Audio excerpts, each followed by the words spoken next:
Ghetto cafe in the building, steam rising from the stove. Switching lanes, they don't want it, they pose for the smoke. If it's about that coffee, we got the roast and the toast. Shots fired from the French press, let it drip slow. Mornings on the west, sun low, but the grind stay woke. Ghetto cafe, steam in the breeze, cruise through dreams with a mug and peace. No drama, just cream, delivered with ease.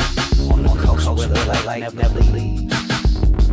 Coffee with Rios, pour it up slow. Steam in the city while the sun lay low. Coffee with Rios, starting to show. Sip real smooth, let the wisdom flow. Coffee with Rios, pour it up slow. Steam in the city while the sun lay low. Coffee with Rios, starting to show. Sip real smooth, let the wisdom flow.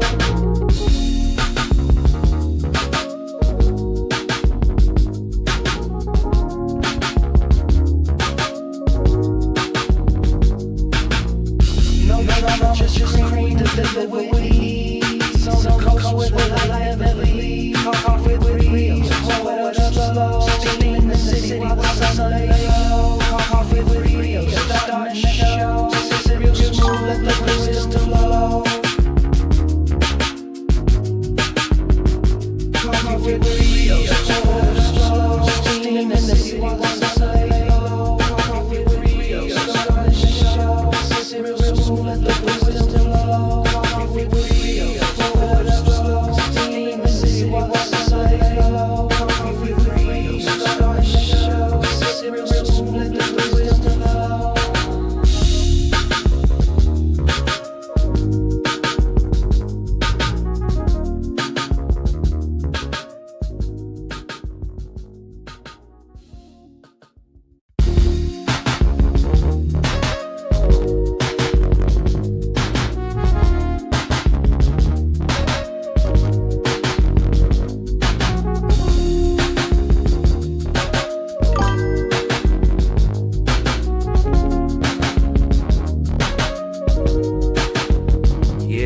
Ghetto cafe in the building, steam rising from the stove. Switching lanes, they don't want it, they pose for the smoke. If it's about that coffee, we got the roast and the toast. Shots fired from the French press, let it drip slow. Mornings on the west, sun low, but the grind stay woke. Ghetto cafe, steam in the breeze, cruise through dreams with a mug and peace. No drama, just cream, delivered with ease. On the coast where the light never leaves. Coffee with Rios, pour it up slow. Steam in the city while the sun lay low. Coffee with Rios, starting to show. Sip real smooth, let the wisdom flow. Coffee with Rios, pour it up slow. Steam in the city while the sun lay low. Coffee with Rios, starting to show. Sip real smooth, let the wisdom flow.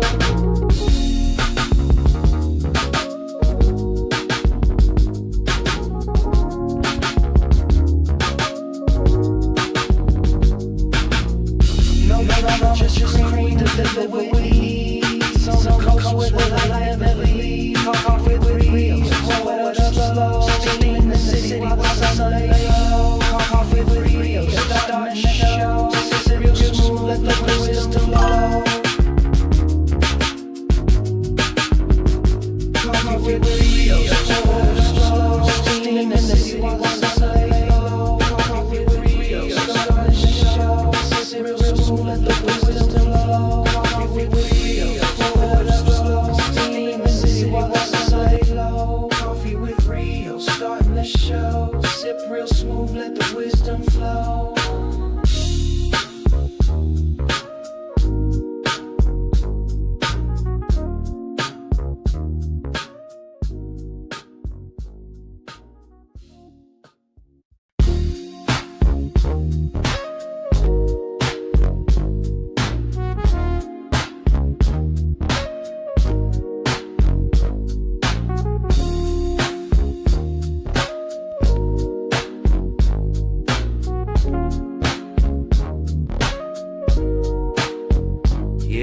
Ghetto cafe in the building, steam rising from the stove. We switching lanes, they don't want it, they just pose for the smoke. If it's about that coffee, we got the roast and the toast. Shots fired from the French press, let it drip slow and boast. Mornings on the west, sun low, but the grind stay woke. Ghetto cafe, steam in the breeze, cruising through dreams with a mug and some peace. No drama, just cream, we deliver with ease. on the coast where the light never leaves. Coffee with Rios, pour it up slow. Steam in the city while the sun lay low. Coffee with Rios, starting the show. Sip real smooth, let the wisdom flow. Coffee with Rios, pour it up slow. Steam in the city while the sun lay low. Coffee with Rios, starting the show. Sip real smooth, let the wisdom flow.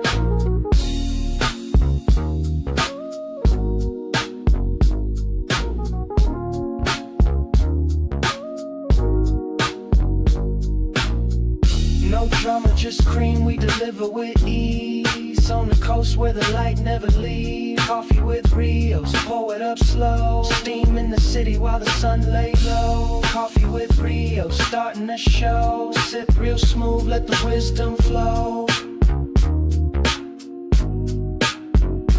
Coffee with Rios, pour it up slow. Steam in the city while the sun lay low. Coffee with Rios, starting the show. Sip real smooth, let the wisdom flow. Coffee with Rios, pour it up slow. Steam in the city while the sun lay low. Coffee with Rios, starting the show. Sip real smooth, let the wisdom flow.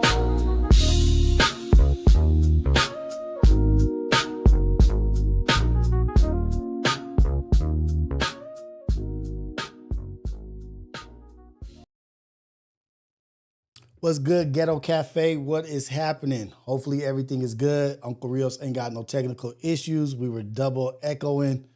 You know, I be having to adjust things on the fly every now and again. But what's going on with everybody, man? Hopefully everybody's having a good morning. It is Wednesday.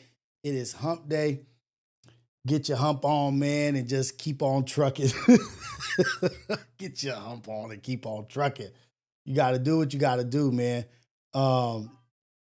Everything is going good. Let me fix my border. Damn. Hold on. My border all jacked up. There we go. All right. Now we in the game. What's going on, man? This is the Wake Up Show, Coffee with Rios, the #1 morning show in the whole wide world. Craig, blessings to everybody out there, to everybody, you and your family, your loved ones, your friends and your family. God is good all the time. All the time, God is good. All glory to God in Jesus' name. All love all the time. Positivity is what we're pushing. Prosperity, purpose-driven lives. Find your purpose, find your positivity, and move forward and keep pushing with that forward motion. But shout out to everybody that's up in here. You know, it's early in the morning. We got our crew. We got our coffee crew. What's up with the coffee crew, man? That's the early birds, man. Early birds get the worm is the coffee crew. Ghetto Cafe, get your coffee, get your tea, get your smoothie, get your juice, get your water, get your smoke that, whatever your morning routine is. Let's get going. If you already started it, I'm joining you. But this is the Wake Up Show. Coffee with Rios, the #1 morning show, whole wide world, Craig, with the coolest, coldest, chillest chat, the Ghetto Cafe, man. Let's get to it. How is everybody doing, man? We halfway through the week. Halfway through the week, man. You either round up or you round down. You know what I mean? We closer to Friday than we were yesterday, so we should be happy about that. Closer to the weekend than we were yesterday. Let's be happy about that, right? I'm happy. I'm in a good mood. I'm feeling good. Been having some great conversations with my wife. You know, like you have your ups and downs in relationship, but communication is what is key. Amen. Cristiano, what's up, man? Ain't seen you in here. I don't know if I haven't seen you in here in a minute, or if I just ain't been, if you ain't been in here, or if I just haven't been paying attention. My bad. But if you've been in here, shout out to you, man. Shout out to your boy Savi and what you guys got going on up north and building and your soccer team. Hopefully you and your boys are doing good out there. Oh, man. So I was talking about your ups and downs in relationships, and you have your moments of hitting your head against the wall, or you guys aren't seeing eye to eye. And communication is everything in relationships, man. Communication is everything, and expressing yourself and demanding respect for yourself and demanding and demanding of others to treat you the way you want to be treated. And also expressing that shit. You can't just expect somebody to just read your mind when you're upset or when you're disappointed or not feeling good about something. You got to express that shit, or it's going to turn into a molehill, a molehill into a mountain. I think that's what the quote is. You turning a mountain out of a molehill. So don't let things progress and get worse just because you're not communicating. I've been getting a lot of compliments on my flag in the background, man. You know what I mean? My pops got that for me.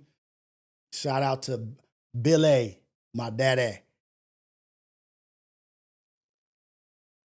Papa Rios.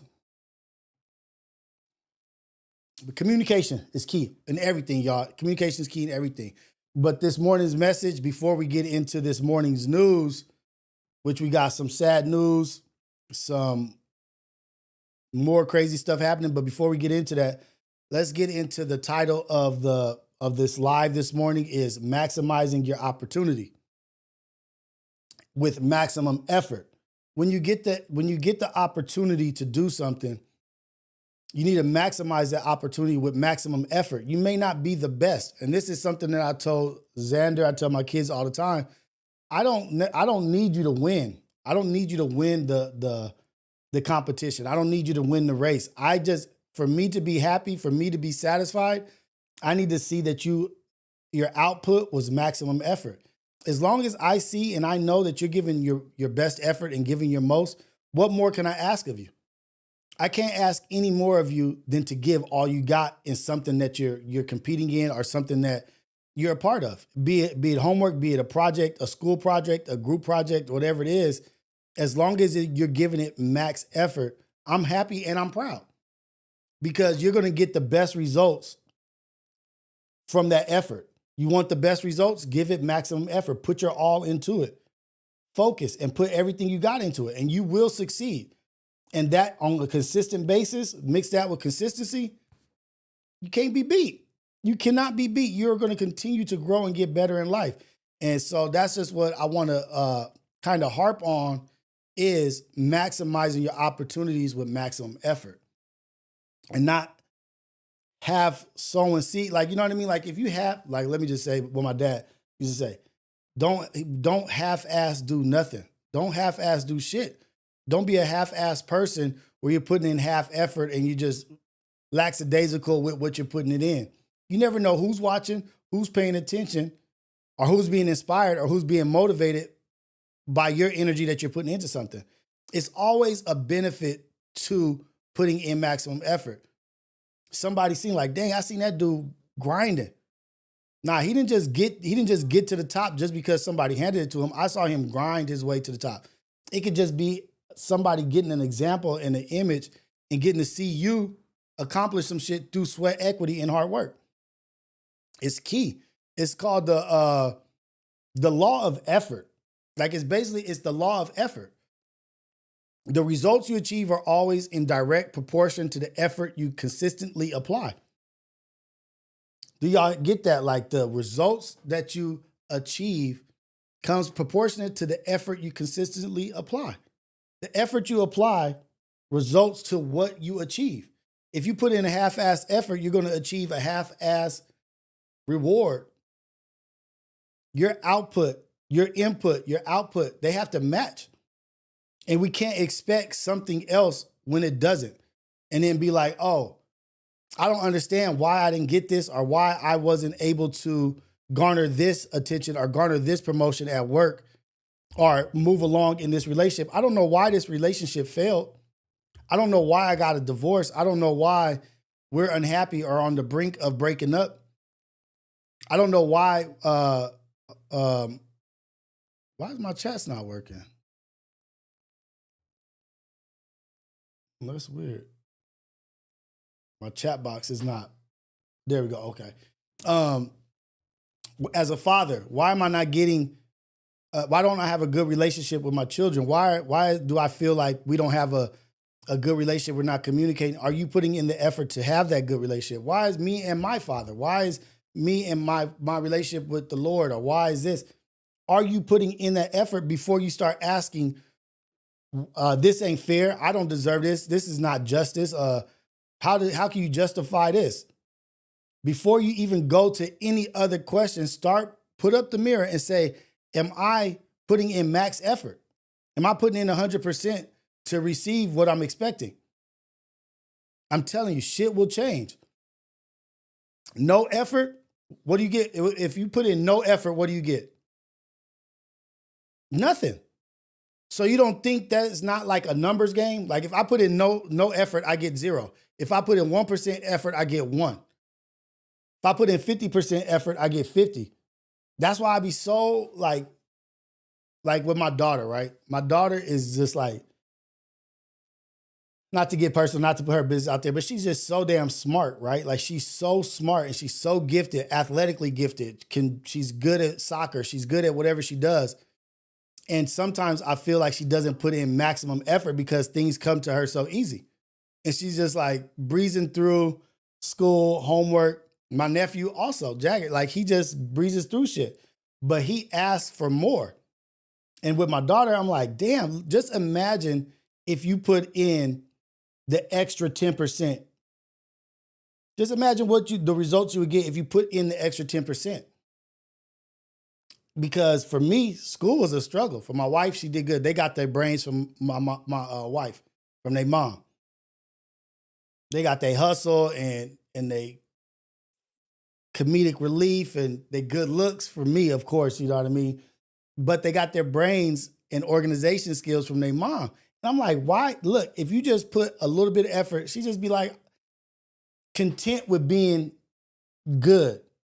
She's content with being good. Like, she's like, I'm cool. Like wallflower type shit. Like, I'm cool. I'm here. I'm in the mix. I'm on top. I'm in the top 90. Like, yeah, but you could be in the beyond the 100%. You could be in the top. She's in the top 10 or top 5. She could be in the top 1 if she put that effort in. And that's what I'd be looking at. Like, damn, would I be content if I was that great? If I was that good at something, it just came so naturally easy? I don't know. Maximum effort, maximum possible result is rooted in cause and effect. Cause and effect. You reap what you sow. We all heard that. You reap what you sow. The seeds you plant is what you harvest. The seeds you plant is what you harvest. Dope. How everything could just fall back all the way to 2,000 years ago. Somebody wrote something damn near 2,000 years ago. Cult follower 909. Exactly. Do you want to be in a relationship that's the other thing. Do you want to be in a relationship with somebody that gives half-ass effort to things that they do in life? Because then you would be constantly questioning, like, damn, what if this person gave this much more? What would we have? What would we have acquired? What would we have been able to do? And I'm not saying make yourself uncomfortable or grind yourself into the grave. No, not saying that. But if you're doing something, if you found your purpose, give it. Shit, you in school anyway. You at work anyway. You got to go to work anyway. You got to go to work anyway. No matter what, you have to show up today or you have to show up tomorrow. Why not be the best version of yourself and do the best that you can? You know, I put my hands up like this. It's serious. The law of effort. Everybody wants to talk about the law of attraction. You manifest what you want. Put it out into the universe. Yeah, put it out into the universe. Law of attraction. But law of attraction is empty without effort. Like, I think those two things go hand in hand. Law of attraction, yeah. But are you putting the work in? You can't just sit on your couch and just manifest things from your couch. Damn, I want to be this and I want to do this. And I'm going to just sit here in this chair and wait for that to happen. No, the effort has to match.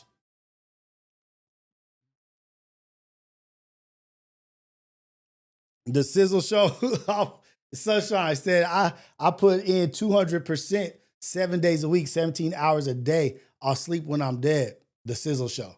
Is that what Sizzle be saying? Yes, I'm with it. I'm with that. But also with that effort, you also have to prioritize your rest. Don't do it to an unhealthy amount because you do have to prioritize yourself. You want to make sure that you're healthy and that you're working on full tilt. Hey, J802, go have a good day at work, man. Have a good day. Be blessed, man. Go be a blessing for somebody else. Go to work and kill it. Go to work and kill it, man. Everybody, today, kill today. Grand Rising, Tay. What's up, Dante? Dante McGriff? Is that Dante McGriff? Let me see what Tay this is. What up, Tay? I see you. Thank you for being in here. Thank you to everybody that's in the chat, man. These are the mornings that I love. When it's really just isolated us, it's a few of us in here. We could really get this message going. You know what I mean? Like, make it count. We are the Ghetto Cafe, man. We are the coffee crew. And we're going to go out today and make a difference in somebody's life. The point is to make an impact in somebody else's life in a positive way. That's the goal every day, the life of servitude. We're going to live a life of servitude, have an impact on somebody's life in a positive way. I don't want to burn nobody. I don't want to make nobody feel bad about themselves. That's not my goal. My goal is to speak life. If we disagree, I'll try to understand and be understanding of your point and hear you out. This is life. I don't need to put you down to platform myself. I don't need to bash you or tear you down to build myself up. I don't need to bash your point to make my point stand out. My point will stand out because of the delivery and me being calm and cool and collected. What up, Victor? I see you. Hey, Victor, I don't necessarily see it like that, man. I don't think you're being punished. I don't think, like, why would you say you're being punished? In what aspect, in what way do you think you're being punished? That'd be a good call. You know what? If you're willing to talk about it, that would be a good call in. I'm gonna put the phone number up anyway, just to have the number up, but that'd be a good call in. You're not suffering because of this. You're learning because of this. You're learning because of the decisions that you made in life. I'm going through this, and that's what we have to do. Is I love that you're taking accountability for what you got going on. Like, okay, because of my decision, this is my reality. Now, it's not torture. It's just this is what comes from the decision you made. Make the most of it. Are you going to learn from that mistake that you think it was a mistake? Or did you left that relationship for a reason? There was a reason you're not in that relationship. I got to turn my Bluetooth on. I think that I used to think that all the time. I used to feel so bad and so guilty about the way I was in my past relationships, or with not even past relationships. I only had a few. I wasn't even in relationships like that. Not until late in life. I was just a cool dude. Just had girls. Just had friends, homegirls that liked being around me. That liked the benefits of being around me, and I enjoyed the benefits of being around them. But I too used to feel guilty and feel like, oh man, this is happening because of this. I don't deserve to be happy because of what I did to somebody. And what I did is like, I've apologized 1,000 times, but that hurt never goes nowhere. They still deal with that hurt. But you made that decision for a reason. I am not in a relationship with my older son's mom for a reason.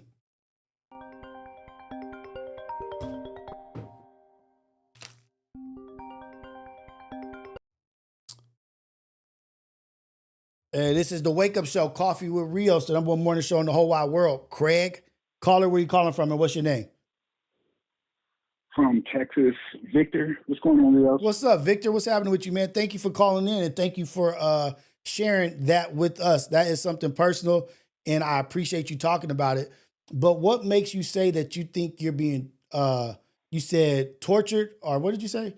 I feel like I'm being punished at the moment because I never settled down with my children's mother. Now, why do you say that? Well, it's for me. I think my past is kind of catching up with me. Although I've been raising my baby girl since she's literally been like 1 year old, being a single father, Okay. and she's 16 now. I've done a really, really great job at raising her, and you know, she's about to graduate early. She's about to be at SMU. On paper, she's a Congratulations to you, man. baby. Congratulations. Yeah, I appreciate it. And I think I kind of like was righting all my wrongs with her because it was such a good job.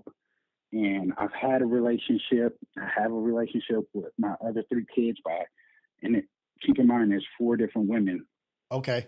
Of course, I'm not the same dude today or Of course. whatever. Of course. But in my younger days, I was out there wild or whatever. So my son Camille, he is in Mississippi right now, and I asked, like, he would come every summer, do all those things or whatever. But I asked for him while he was in the 5th grade, Uh-huh. and I was denied. And I was like, okay, cool, I understand it. I asked for him 2 summers ago when he was in the 11th grade. It was like, let him come out here to Texas and finish school, let him get acclimated, get away from this small town Mm-hmm. in Sabuda, Mississippi, learn some things, get some game from me or whatever. I was denied. I was Okay. like, okay, cool. But I get it. other than asking, So let me stop you there. Other than asking for him to be there with you in the summer, had you established a phone relationship with them, like a calling relationship? Did you guys? absolutely. Okay, copy that. Okay, cool. Okay, let's go. Absolutely. Once I became a full-time dad with my baby girl, it taught me. I picked up a lot of tools, and it taught me a lot of things about being present, just not financially, but just being present. You know Right. what I'm saying? Like Keem And says, dedicated, I was kind of present, not perfect. You know what I mean? Present, not perfect. absolutely, and just trying to right my wrongs or whatever. Right. And so I thought, I'll get him into my household and, give him some game or whatever, because I seen he's a very handsome young man. I seen he didn't really have options out there with the girls. He would ask me questions, but, you're only as good as your options were. And I was just like, he just needs to be with me, but Mm-hmm. it kept getting shut down. Okay. Saying all that to say, he graduated with honors from Mississippi, high school, and Congratulations on that as well. he's saying, yeah, I'm very proud of him. But here's where the problem comes in. Mm-hmm. So his mom is like, I was like, why don't we get him into college out here, Mm-hmm. And she was like, no.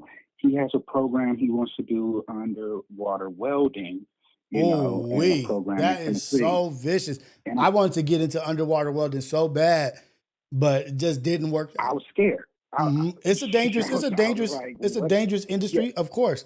But the pay, yeah, it's risk versus reward. But oh, wow, oh, what a fucking job. Jesus. Yeah. And so, I'm trying to be supportive, And even though that's that's the not my refineries, vision. offshore refineries out there in Texas. Oh, okay. Absolutely. Okay. Absolutely. So, that was my last phone call to his mom or whatever. I was just like, okay, he's 18 now. I mean, he can make his own decisions, but Mm-hmm. I think he should still, go to school out here. But whatever, And I talked to him about it. He was like, this is something he really wanted to do. Blah blah blah blah blah. Okay, that's cool. And so I haven't heard from him or anything. I'm thinking he's in this program, doing good or whatever. Uh-huh. And all of a sudden, I get a weird call, and it's just like, Camille's thinking about coming to school out there. Now, Okay. this goes on all summer, and no one's telling me, did he flunk out? Like, is there a problem or whatever? I've been asking for my baby from 5th grade to 11th grade. But look, But now, but all of a wait, sudden, does it whatever. matter? Well, it matters to me. It does. It Yeah. So does now matter I'm going to to me ask you why because does it matter? I'm just trying to get into your mindset. yeah, So yeah. why No. why These does are it matter? valid questions. Okay. Because not for my son so much because he's coming Friday regardless. Mm-hmm. That's already established. You know what I'm saying? And we're gonna get him in school. Blah blah blah blah. It matters to me because we didn't have to be here, and I feel like I've been punished, and you kept my baby away from me. You know, and wanting to raise him and do all these things and make these decisions for him, and it's not really his decisions. And now all of a sudden, when whatever shit has hit the fan, excuse my language, Mm-hmm. now all of a sudden, oh, at 18, you know, I'm reaching out to, not even asking me, just like assuming the 5th grade and the 11th grade invitation is open, which it is still open, Mm-hmm. Mm-hmm. but not discussing nothing would happen or Mm-hmm. anything. It's just like, well, Camille wants to come to school out there now. And I'm like, Okay. okay, Let me say this. you Let me know, say this right here, and then we'll continue. I'm gonna let you continue because this is amazing. okay, Because this is real life happening right now. Like this is reality. But right now. when you pray for something and you get it or it's on its way, God doesn't ask, "Hey, are you ready for what you prayed for? Did you mean what you said? When you prayed for this Absolutely. and when you That's like, wanted this, is it okay now for me to give it to you in this format?" All we can do is receive the blessing that God gives us that we prayed for and rejoice and say, "Thank you, God," because I know no matter what, this blessing, this situation, you are putting it in my lap because I'm built to make this a better situation. Whatever my son is going through, whatever this situation is, I know you're bringing it my way so that we can put it on a pedestal, project it, and change the trajectory in a positive way. So no matter what has happened, no matter what took place, no matter the fight that this woman had to have inside of herself and deny and say this, but God took away any option she had from keeping him from you so that she couldn't do anything but release him into your care. And so you're right. And that's, we have to say, like, you know what, whatever this is, I may want the answers. I may never get the answers either. I may never get to the bottom of it. But what I do got is my son. And now it's time for the moment right now. This moment right now, this Friday is what it's about.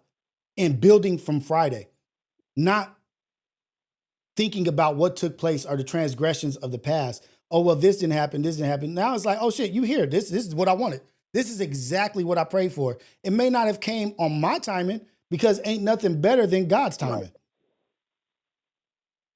No, you're absolutely right about that. And I promised myself and I prayed about it and said that I'm not going to project any of these feelings and make it comfortable and not press the situation when he comes or whatever. We're just going to take it day by day and, you know, just get him gamed up and get him, you know, going whatever he needs. But it doesn't change the fact that it pisses me off with the mother. You know what Yes. I'm saying? I've been nothing but nice. I've been just because our relationship didn't work out because, you know, I was a shit boyfriend or whatever. You know what I mean? Like, what is this? It does piss me off. She's Like, I could have she's been like had treating him, you to what she knew you to be. but now you see my little baby girl and she gamed up and you could have been, it bothers me, man. But like it does, bothers but me because we didn't I have to get it be here. because I've been through it and it took me a long time to get past it and to understand like, damn, I was a major player in this party. I was a major player in what took place. But I also had to realize like, okay, I may be doing all this stuff better with my younger children because I'm more mature. I've graduated in life. I've promoted in Absolutely. life and I've learned more. I've become more wiser. But the image of you in her bed how you used to be, how you used to come home from work, how you used to smell, how you used to respond to her, all that shit is still very real. How you are with your new family I know it. is just, she might be in her head, be like, oh, that's a facade. That's not even the real him. She might even be to her head. Facts. Like, I see this fool faking that. She don't know who he really is. Watch when she sees who he really Don't is. even know me today.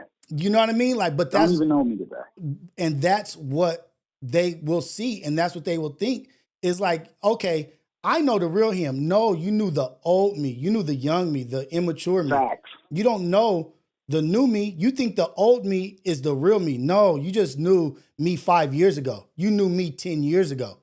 I've gone through all this life And since you. And it's hard for them to get that And because their understand, pain Rios. is so real.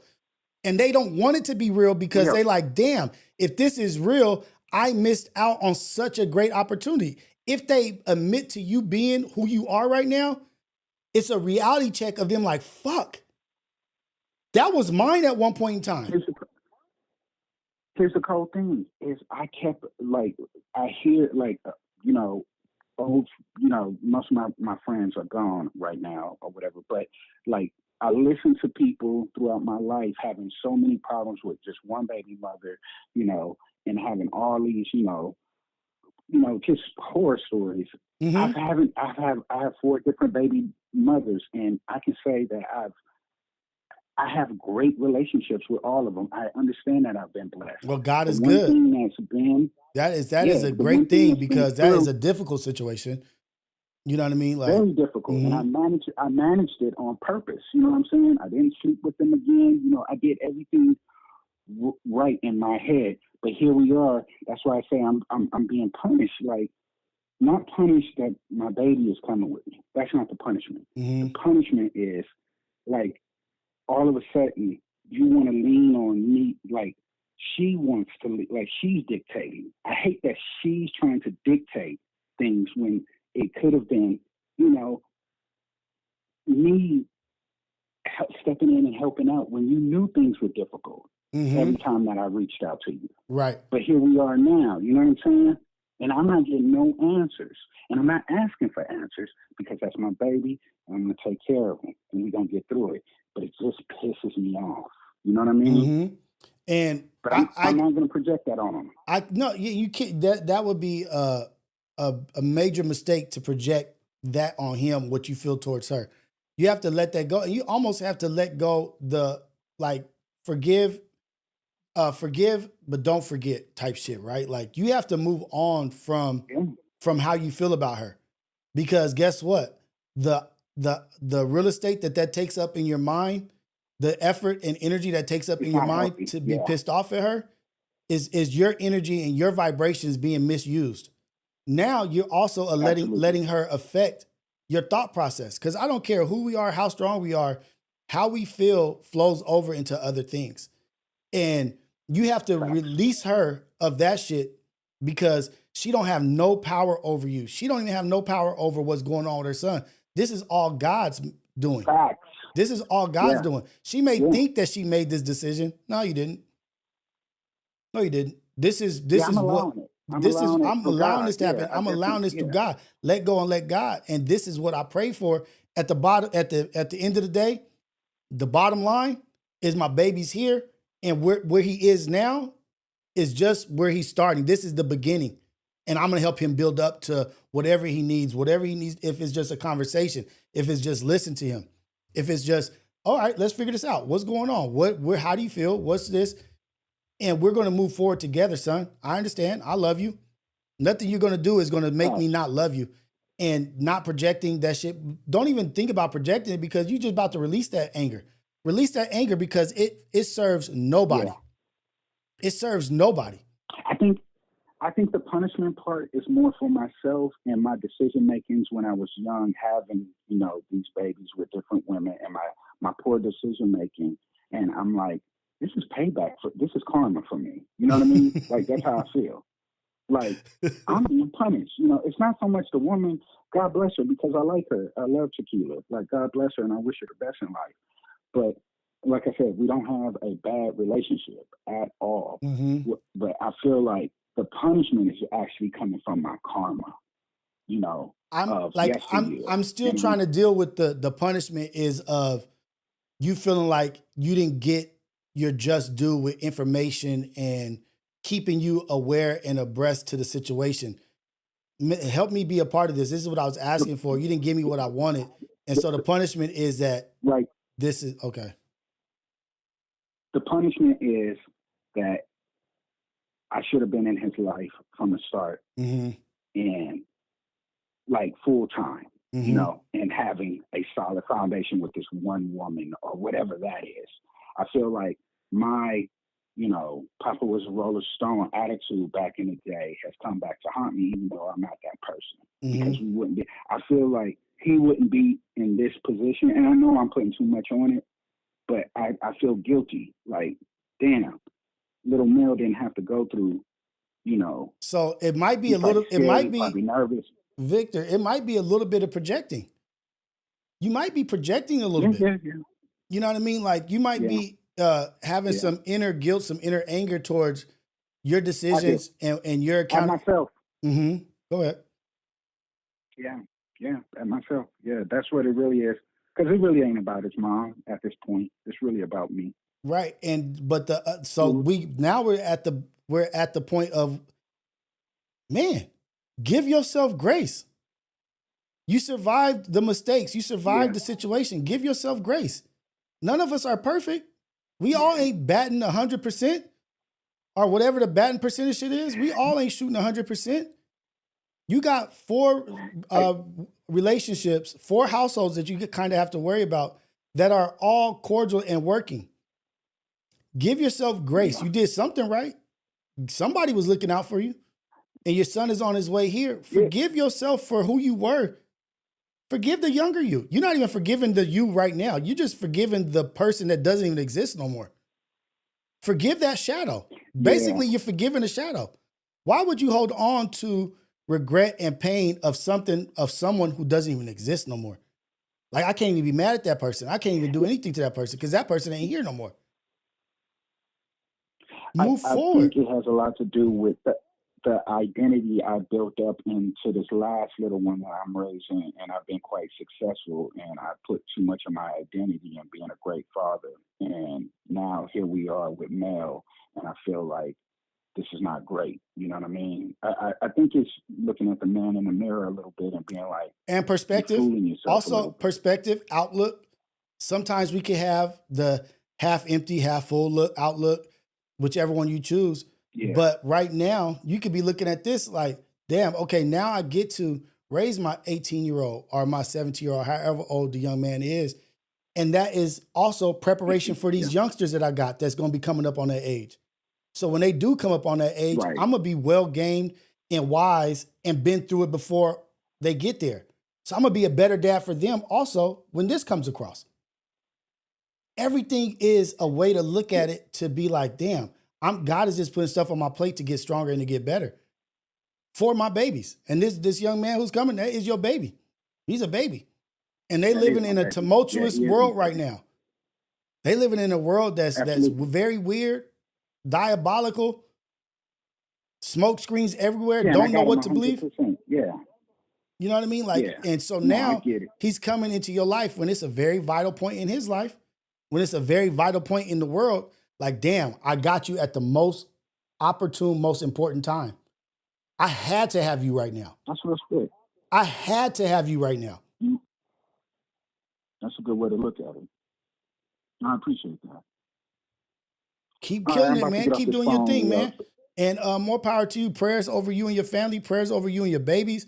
Everything is maximum effort, right? We talk about maximum effort. Maximize your opportunity with maximum effort. That's why I had to like just, I seen what y'all was talking about. I was just like, wow, this is crazy.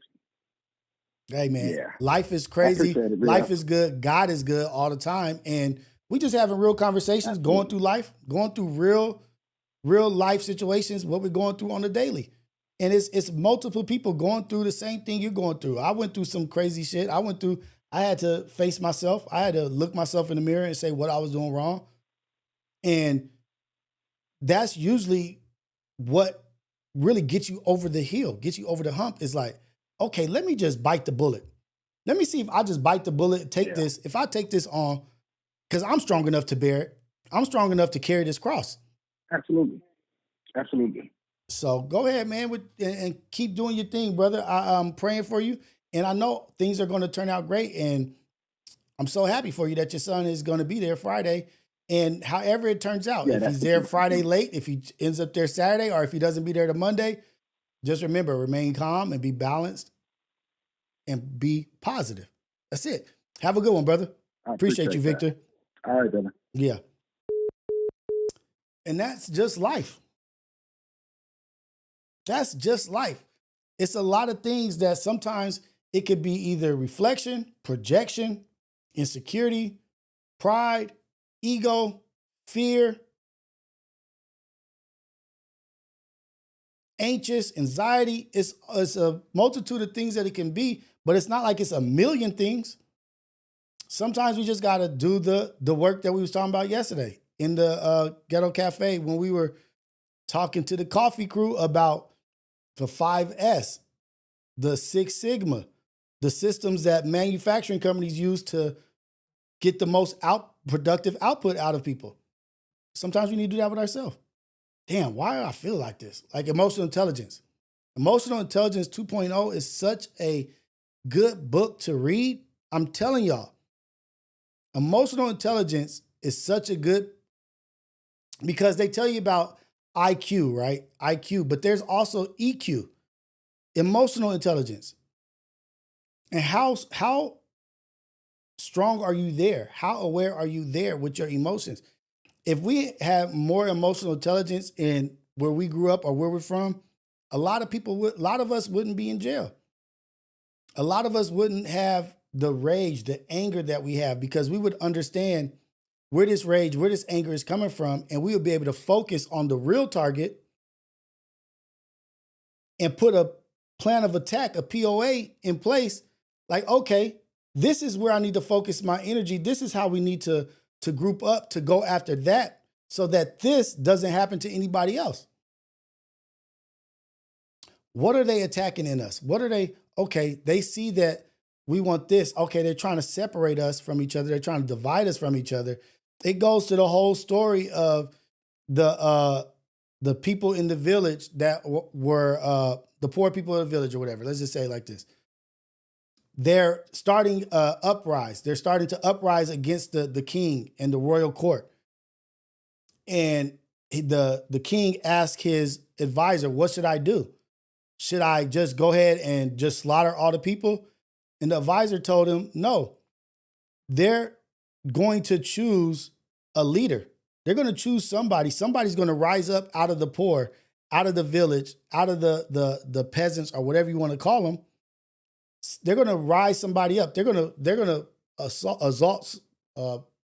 put somebody on the pedestal to be a leader. And when they do, you take that person, you bring them to the court and you say, hey,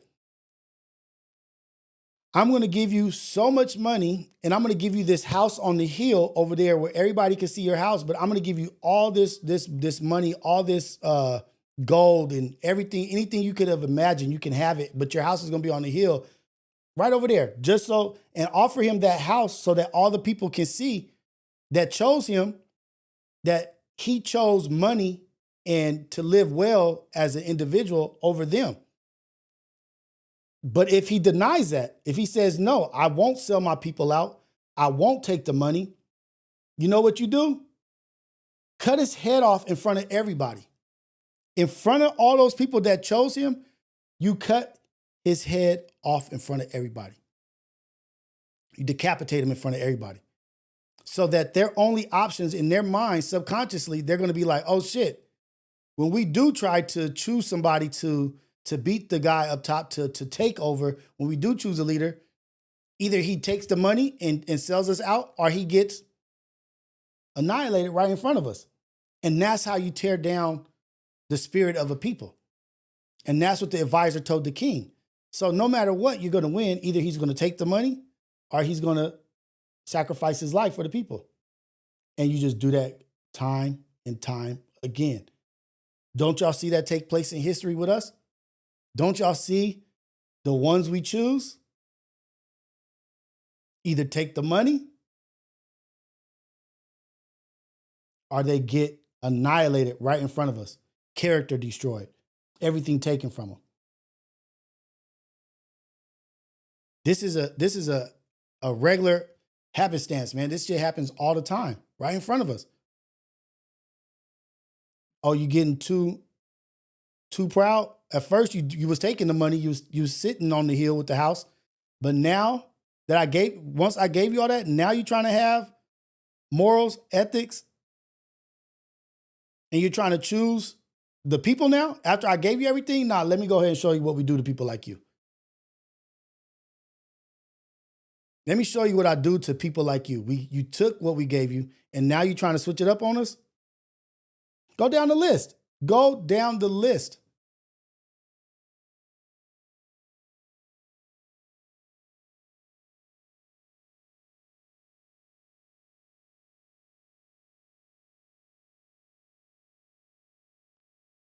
This is the Wake Up Show.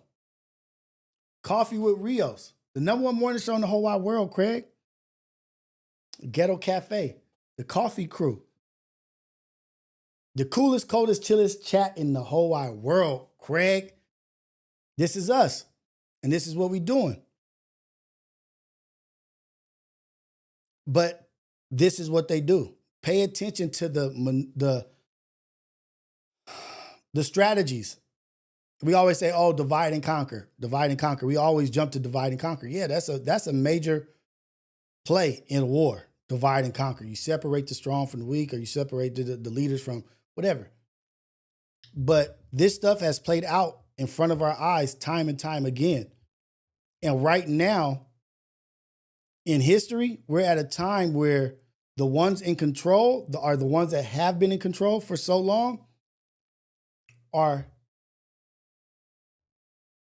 dangerously desperate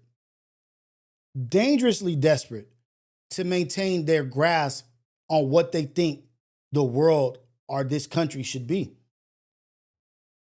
Their outlook of what they think this country should be, and they're losing it, and it doesn't look like what they grew up in, they're dangerously desperate.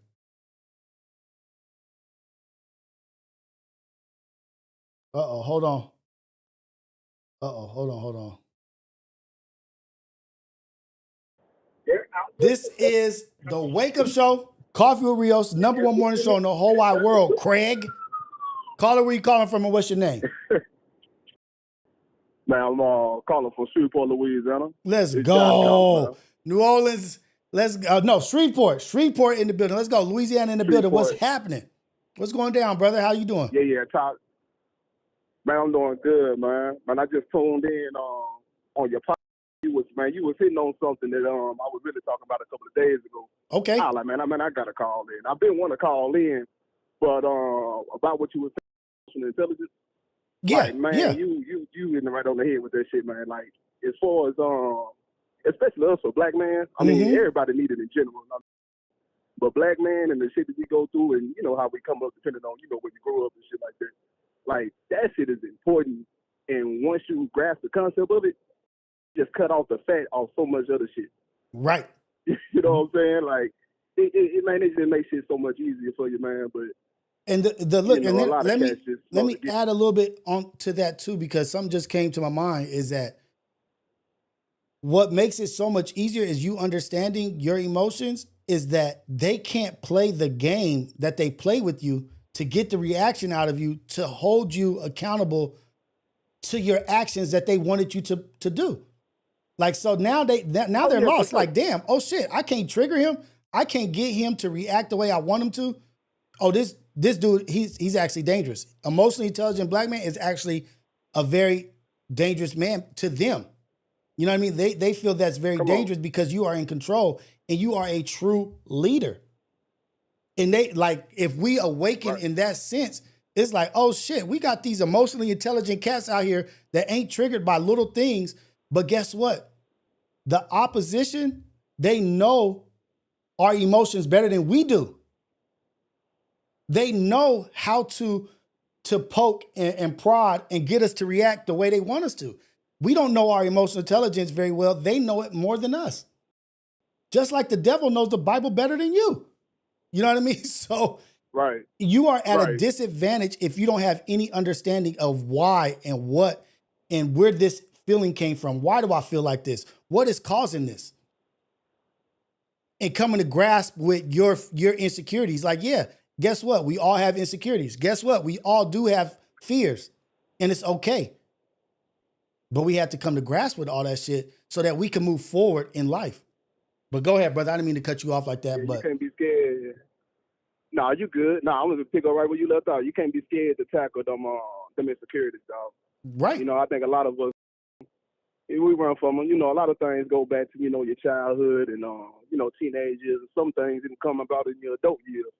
But, you know, damn all that holding on to it and not facing it. You know what I'm saying? Right. Because that shit gonna fuck you up in some other relationships with your lady, your boys, your family. You know what I'm saying? Like, you can't be having relationships fucked up because of some shit you ain't resolved with yourself, you know? Mm-hmm. Exactly, because guess what? Those insecurities, if you don't deal with them, they become lashing out at people. They become going to 10 real quick. Oh, because now I got to cover this because I feel that I don't want nobody to know about this. Let me hide this. And how do I hide that? With overreacting here and there, this and this, being overly this, instead of just being honest, like, you know what, that actually really bothered me. That hurt my feelings because of such and such and such. That's real, man. And then another thing on top of that too, you know, like when you don't have enough emotional intelligence on things, it's gonna lead to reactions that don't need to be happening, right?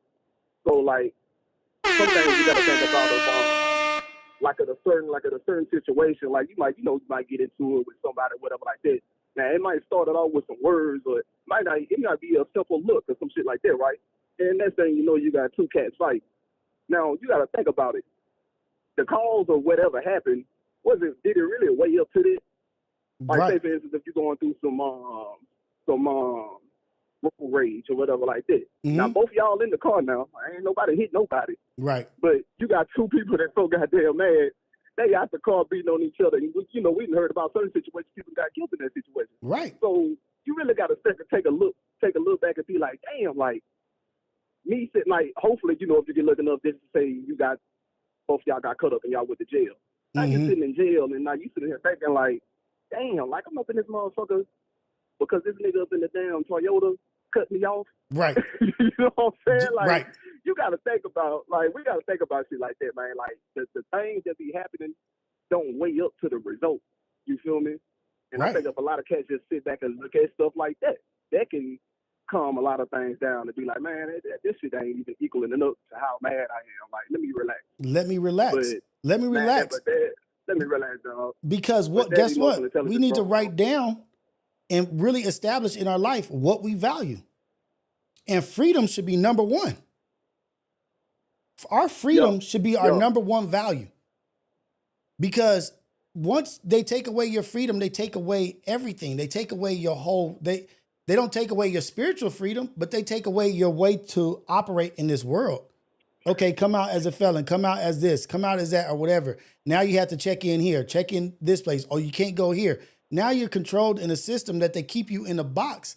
And that box that they keep you in contains your energy, doesn't even let your energy explore and go to where it's supposed to go. Because squares contain your energy. You know what I mean? And so they know what they're doing. They know what they're doing. But if we could just sit back and realize how valuable our free time is and really appreciate that freedom to be able to move about and go as we want, like that, there's nothing more important. Time, of course, time and your freedom. But we have to realize I'm not sacrificing this for somebody that I don't know, or sacrificing me being around my children and my wife or my kids or my family, my friends over a left turn. But we have to value our life. Like we have to really sit back and value our freedom because there's so much on the line and they take you out the game. When they put us in jail, it's a suspension from the game. You suspended. You got to watch everybody else play the game now from the locker room. You got to watch this person get voted in. You got to watch this person date your girl. You got to watch this person raise your daughter. Why you suspended? It's a suspension. You suspended in time while everybody else is moving forward. But we got to start looking at that shit like that. We only look at it like, oh, I'm going to go sit down for a little bit, chop it up with the homies, you know, get my mind right, work out. Yeah, but you know what you're not doing? You're not building. You're not building outside the cage. But still maximize your opportunity, maximize maximum effort while you're in there, read, do this and that. Yeah, I get it. But you can do all that outside of there. My bad. For real. For real. It's just we wait till we're all the way backed in the corner to try to be our greater self, our higher self. Once we're backed into a corner, why don't we just be our greater self right now? Why you have the opportunity to do great things? Every day is an opportunity to be impactful in somebody's life in a good way, in a positive way. Living a life of servitude. For real, man. Especially if you got the wherewithal to be like, you know, let me put my best foot forward and go ahead and turn some things around. You know what I'm saying? It's different when you know you caught up in the days and you know certain cats. You know, everybody just ain't gonna get it. Sometimes it might take us talking right now for somebody watching at home to get it. Right. You know what I'm saying? I mean, that's really the part of the reason why I called. You know, 'cause I know it's probably a lot of cats that need to hear this. You know what I'm saying? Because y'all say a lot of things that I agree with when I be listening. You know what I'm saying? Mm-hmm. And the fact that you brought up that emotional intelligence, and I was just not talking about that a couple of days ago with my lady about some things. I was like, I gotta call it. like this shit is so important because this is one of the things I live by. You know, this up there with integrity, morals, emotional intelligence right there. Right. You know what I'm saying? So it's like, nah, like that shit is important, man. Like that shit will save your damn life. It'll save your life. Having that intelligence and also living by a code, a standard of what you want for yourself. You know what I mean? Like I will not be caught up in arguing with the fool. I won't be fighting with somebody in the mud when I'm up here with my family living the good life. Why am I going to go down there and throw mud with you when I have all this great shit up here? Your whole effort is just to pull me down from my house to get in the mud with you. You don't even have to win the fight because I'm going to get dirty no matter what. You just wanted to stain my clothes. Right. What was the point of me coming down here? You was going to win no matter what if I came down here. The moment I stepped in the mud, you won because what you wanted took place. My focus, my attention is not on my family. It's on your dirty ass in the mud. Right. But let's keep building, man. Let's keep building. Let's keep having these conversations. Let's keep growing. Let's keep being positive. Let's keep realizing the value of our freedom, the value of our time, and the effort that we put in to help and build and bless other people in this world. That's what it's about. That's how we build a better world. One person at a time. Most definitely, man. Shout out to you, man. Shout out to Shreveport, Louisiana. That's what I'm talking about, man.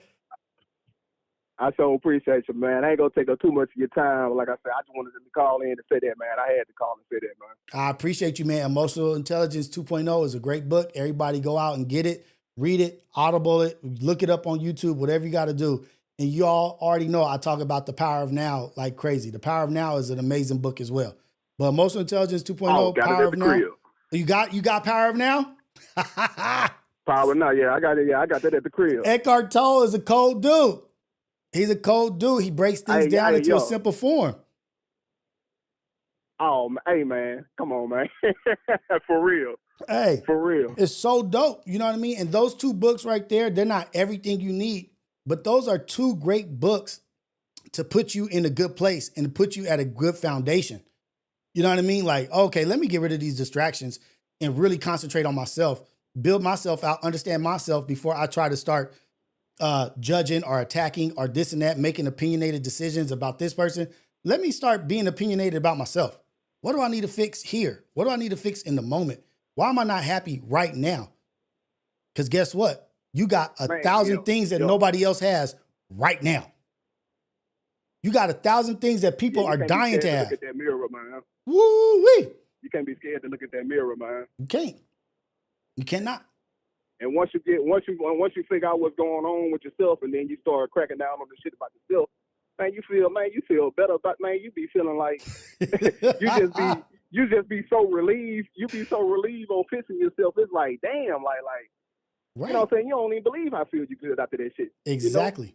You know? So Exactly. It's like, man, like, don't be scared to look in the damn mirror, man. It ain't that big of a deal. Yeah. Man, trust me, it's gonna pay off. And the thing You know is, what I'm saying? emotional intelligence isn't just to know your emotions when you're upset or this and that. You also want to know, why am I so happy? Why do I feel so good? What made me feel this way? And then you start finding out what made you feel good. Those are the things you start doing in life. Oh, okay, I need to surround myself with what this gives me this feeling. Once you can identify those environments and those people and those things and those efforts or those actions that you do that create those good feelings, you're going to start doing more of that and being around more of that, because it's a great feeling. But shout out to you, man. Power Now, Emotional Intelligence 2.0, Shreveport, Louisiana is in the building.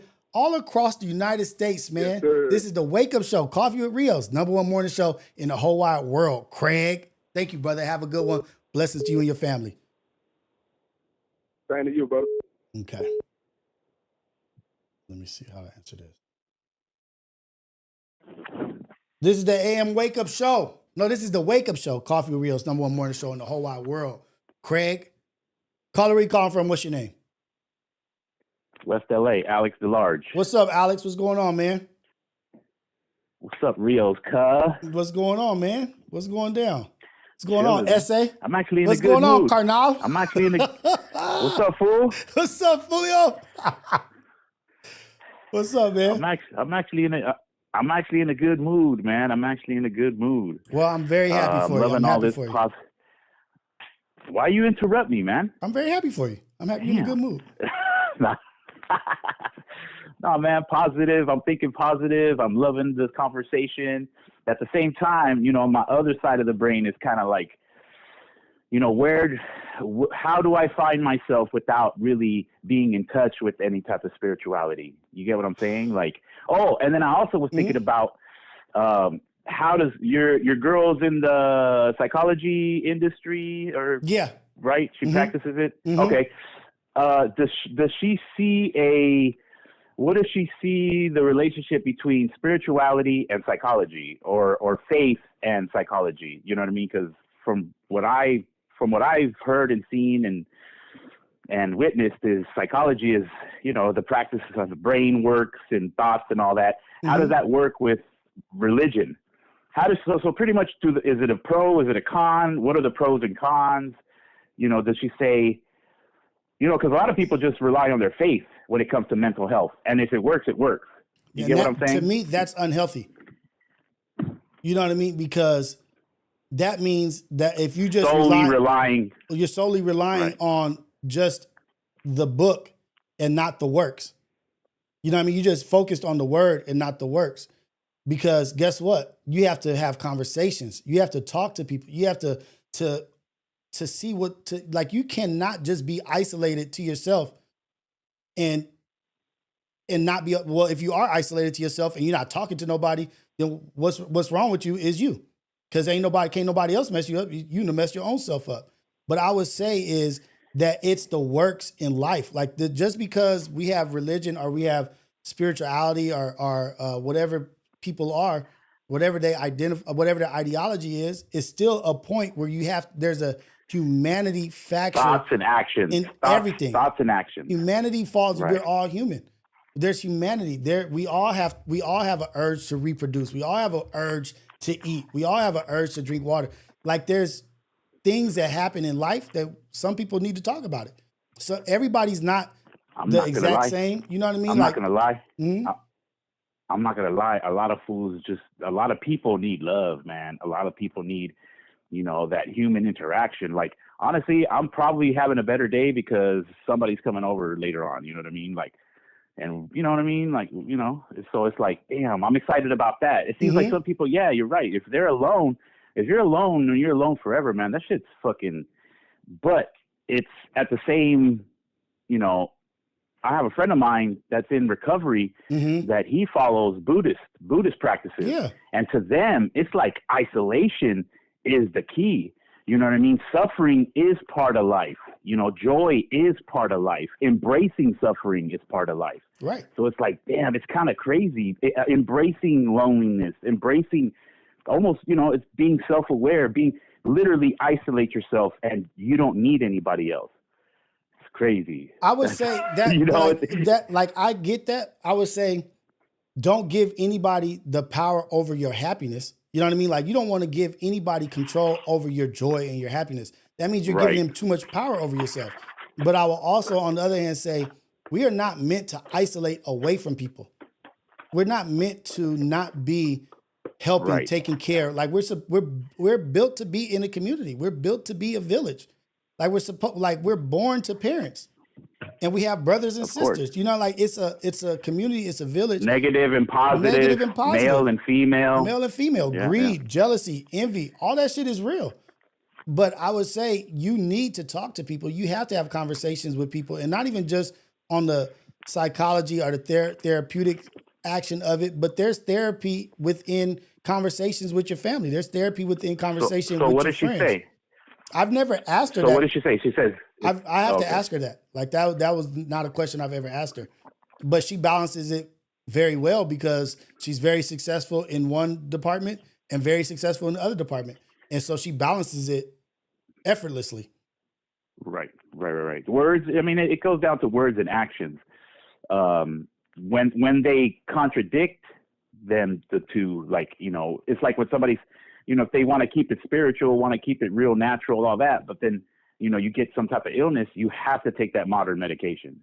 Yes. You know what I mean? So it's tricky, man, because there's a lot of people out there that want to weaponize, you know, modern I would technology. say watch the movie Book of Eli. That shit is a dope movie because it just really, to me, explains some of these fake religious people.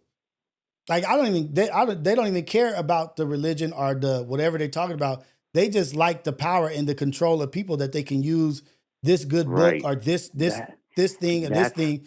And that's all that. If you haven't seen the Book of Eli, you should look at that movie. I don't want to give away and do any spoilers of that movie. Yeah. It's with Denzel Washington. Do you know about it? I've heard of it for years. Hey, my God. I'll check it out. Watch that freaking movie. It's so good. And it has dope actors in it. Because first of all, Denzel's in there. And then the villain, the antagonist is a dope actor. He's like from Fifth Element, and he was in another French movie where he was a cop or whatever. Denzel. That's enough. Denzel. Yeah, exactly. That's enough. You have me at Denzel. But no, man. But if you had an opportunity to watch that, go ahead. I'm listening. A little background. I went to Catholic school. For 3 years. And I grew up, you know, a Catholic family. So, you know, I was around it. I just couldn't take to it. I had a best friend of mine that was Christian. I used to go to his church. I couldn't embrace the teachings when I witnessed those same people not following them and actually doing the total opposite of it. You know what I mean? Like, that's what I'm saying, man. It's hard for me, man. Did you witness anybody? Did you witness anybody living it, or did you only see people not living it? I think we all live it even without knowing the laws. I think just being a compassionate human being towards another one, we, you know, treat others how we want to be treated. You know what I mean? We don't, you know, I think we automatically don't do these sins if we're living in a positive environment. You know what I mean? Like I think. Go ahead. I didn't mean to cut you off. Go ahead. Yeah, I think the teachings are the teachings because they're just, you know, it's the right thing to do. But if I see religious people pushing it on me but aren't following it, it's discouraging. You know what I mean? That goes to life. But that goes to life being discouraging because that's not just isolated to Catholicism. That's not just isolated to Abrahamic religions. Right. That's not isolated to this gender, that gender, this identity, this. as a humanity is portraying, like we were just talking about these. Did you see the thing about how at wherever MAGA has an event, Grindr almost shuts down? Yeah. Yes, the Republican, that's been going on for years. So look, when every time there's a Republican convention, they push that they're against that they hate that, and this is not what we believe in, and this is this and that. But everywhere you go, you damn near blow up the app for Grindr. And Grindr, if you guys don't know, is a homosexual app. I think a gay app that men that are attracted to each other connect. And Grindr, I guess after the Charlie Kirk shit, Grindr almost shut down. Yeah. Because it had such an overflow of that. But that's what I'm saying. But that goes into people portraying something that they're not out of fear of being who they are.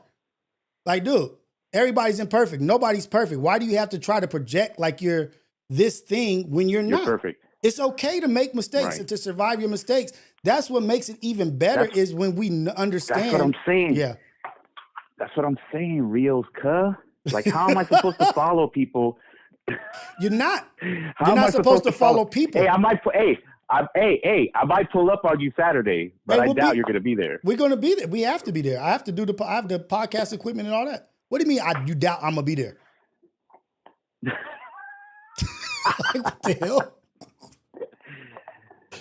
I'm going to pull up, man. I'm literally right down the street. I'm right down the street. For sure. So, yeah, I'll swing by for a second, fucking steal some barbecue, see what's up. Yeah, man. And they're doing they're doing a cook-off too. So it's a barbecue cook-off. So if you get your ticket or whatever, you get to taste the different barbecues and you get to vote.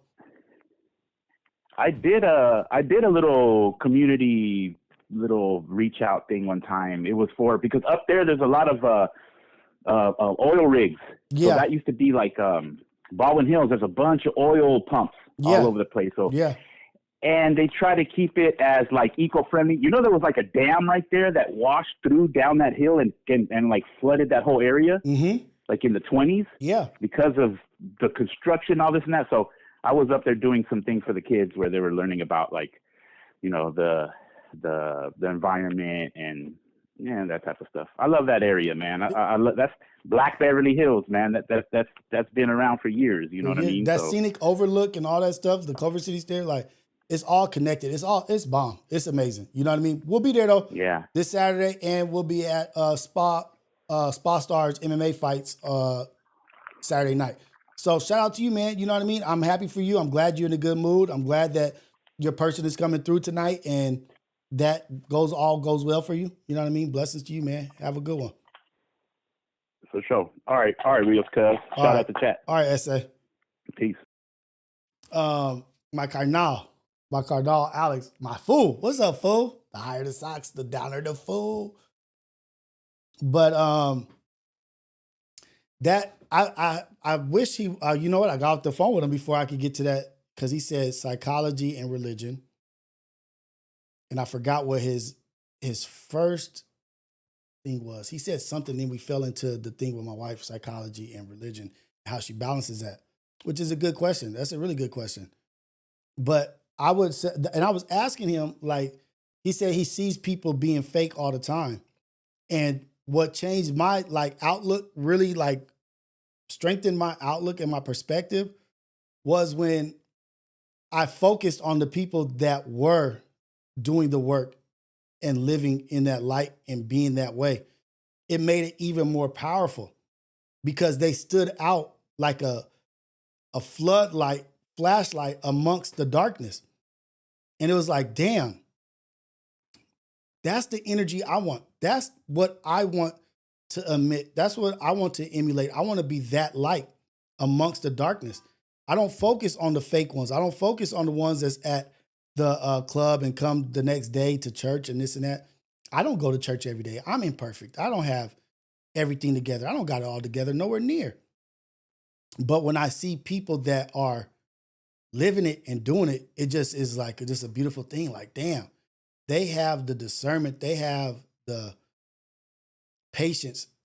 They have the faith. They have the belief, the emotional intelligence to be in it and to be living like that. And it stands out amongst the crowd like a beautiful thing.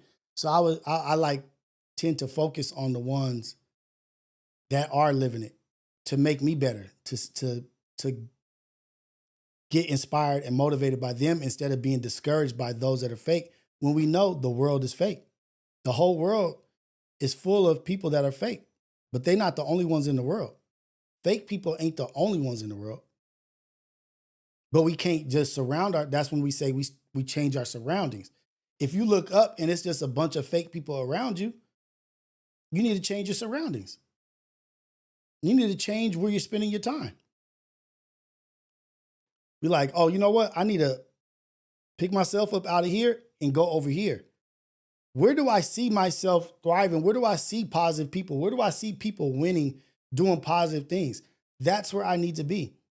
I don't need to be amongst people that are making me feel bad about myself or are judging me or making me feel depressed, low energy, low vibration. Where is it active at? Where is it up at? Where are people smiling and living life and doing good deeds? That's where I want to put myself. That's where I want to be. I want to be amongst the light. This is what I told myself. I said, this is one of the things that I said a long time ago in one of my Coffee with Rios this is a long time ago. 3 years is not that long ago, but it seems like a long time ago. Is that how do you change the world? Everybody's like, damn, how do I change the world? Like you're thinking on a grand scale, like the whole world is. And then once you think about the whole complete world, it's overwhelming. Like there's no way I single-handedly can change the world. There's nothing I can do. So you know what? Let me just go on with my life. It doesn't matter because I can't have an effect on people in India. But when you change the perspective on world, stop being the whole globe, the whole universe, and think about it as in, what's my world? My world is consistent of an apartment that I live in with my partner, my lover, my girlfriend, my wife, or with my kids, with my mom, my parents. And then I have 3 friends. That's my world. That's the world that I live in. How do I affect that world first? Your world may start like this. The stronger you get, your world might expand. You might go into a room and the only effect you have on people is the person that you talk to directly. So your world, your effect is only on the person that you talk to. So it's within a close vicinity. But then as you get stronger and more educated or more balanced and more moving in your purpose, that might spread to when people hear your conversation, they're affected by that. And now they start paying attention. Now your world is a 5-foot radius. You've gotten so strong. It went from a direct conversation to 5-foot radius. And now you're affecting a 10-foot radius. That's your world is only a 10-foot radius at this moment. Stop thinking about New York. Stop thinking about this and that. Think about your day to day. And then that shit might expand to 10 feet, 20 feet, 30 feet. Now it's your world that you affect is the room you walk in. Now, as soon as you walk in a room, your energy is so cold, your vibration is so vicious that when you walk in the room, people are like, I want to talk to that person. I want to have an interaction with that person because this is what you're bringing. That's the worlds that you start changing. You start changing world like that, your world, and start expanding your effect, your impact to your surrounding area, your radius. Your what is it, explosion radius? You know what I mean? Like your radius grows. Then you grow beyond it. I'm on the internet. But this is literally how I did my shit. This is literally the blueprint of what I connected in my brain and said, okay, this is what I need to do. I need to have impact on the person I'm talking. Every conversation I have needs to be of impact, speaking life into people. And then once that becomes your nature and that's just what you do, then it expands. It expands. That person talks to somebody and tells them about you and say, hey, I wanted to ask you a question about this. And it grows. It grows. It grows. Every job that I was at later in life, I had the best relationships with all walks of life. But now I have this. Now I have a platform where I'm talking to 120 people. that maybe I think every morning I'm averaging 1,000 views a morning. Yeah, they're not watching the whole show. That's why I got to make sure that I'm being impactful and maximizing my opportunity and my effort at every moment, because I don't know if somebody's just tuning in for 5 minutes. If they only have 5 minutes to catch what I'm saying, so that they could take that into their shit, they might look and be like, fool, I ain't fucking with that shit. Or they might be like, damn, that was dope. I ain't got no time for this, but boom, I'm gonna take that with me. Now my world has expanded to New Orleans, to Shreveport, to New York, to West LA, to the Bay Area. How do you change the world? You start affecting your world. Find out how big your world is. Oh shit, if you're already the person that affects the room you walk in, boom. Now expand that. Now go get a microphone. Because we have so much more than what our past ancestors had. We have more than what Malcolm X had. We have more than what Martin Luther King had. We have more than what Cesar Chavez had. Just imagine if they had this.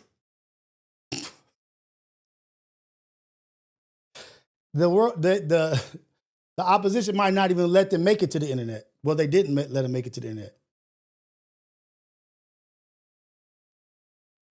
You want to change the world?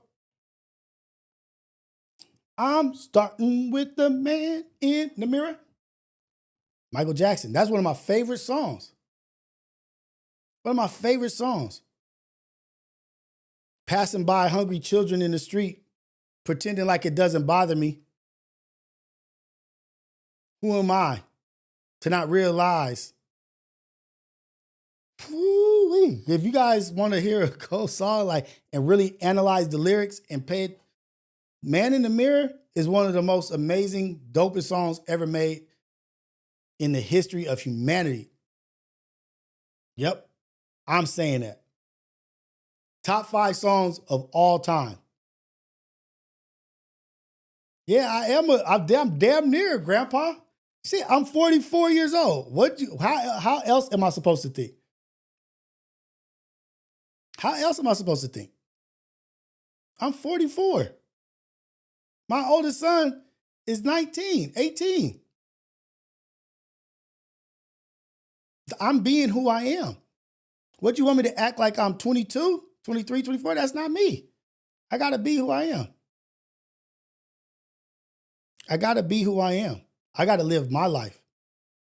And I'm brave enough to be myself. I'm brave enough to be here for judgment.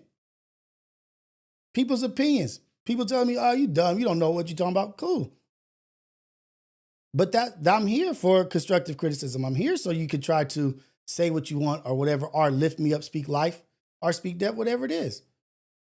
But I can only be me. I'm brave enough to be myself. And I know the best version of myself is the natural me. I'm not trying to emulate anybody else out there. I'm not trying to be nobody else. That doesn't benefit me. It's unrecognizable to my blessings, to what's coming my way. Who is this? Who is this disguised as Rios? This ain't you. Yep. Package not delivered. Blessing, keep moving.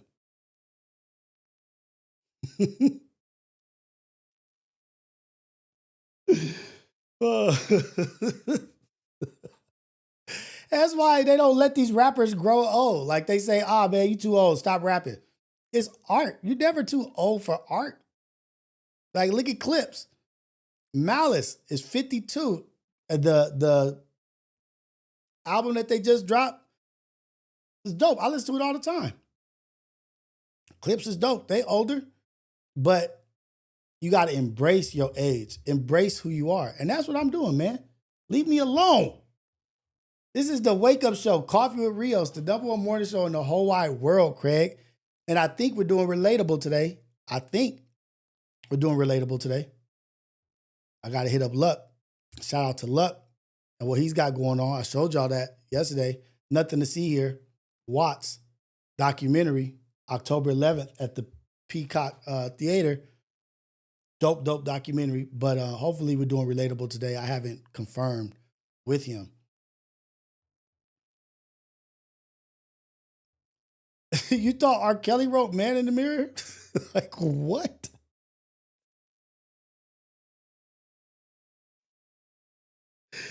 Oh, shoot. Look, we're trying to serve, like, I'm trying, Vonnie, not dying yet. We're so used to surviving, so used to being in survival mode that we forget to be thriving. Fuck surviving. We already here. We survived everything. We here. Let's thrive.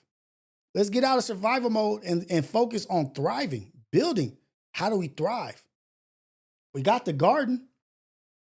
We got the soil. Now let's start planting seeds. Let's start planting shit. We can't just have the right garden and just the land and the soil and not do nothing with it. Okay, we got that. We're here. We got the soil. We worked hard for that. Now let's thrive. Let's start thriving. Let's just stop surviving and being happy with surviving and start thriving. Man, y'all want the R files. Ooh, if there's no Relatable, we could do R files. But I have to drop my son's go-kart off to the clutch went out on his go-kart.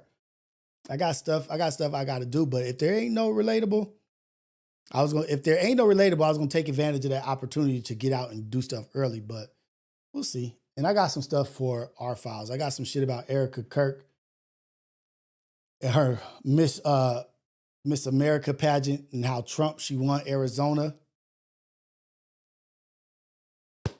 Then went to Romania, kicked out of Romania because children missing type shit. I'm not even gonna talk about that. You know what I mean? But if we do, I got some stuff to talk about. But there is a sad story that just took place this morning of another fair-skinned fella, is what they're saying, taking out and unaliving, shooting 3 ICE detainees, man. I believe in Texas, in Dallas. Like, these fair-skinned fellas are so, I don't know who he is. I don't know what his thought process is. I just know it always kind of ends up being the same thing. Like, what's going on? Let's look at it real quick. It's loading up. Hold on.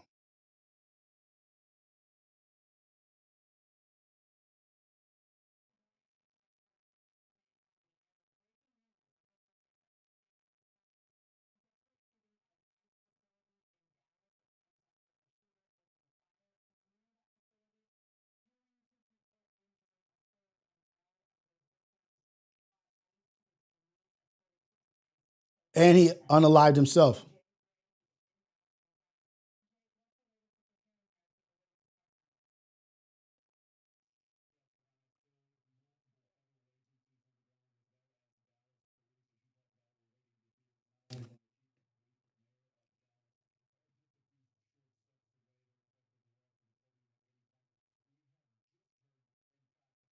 This is crazy. I'm getting an update right now too, you guys.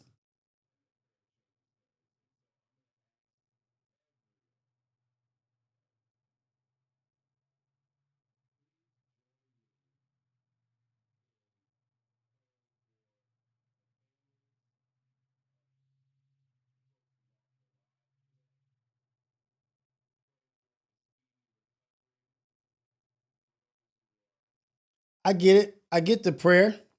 I get that. I get, let's do this and that. I'm all about it. What are the actionable items right here? What are you going to do and what are you going to ask of people besides prayer?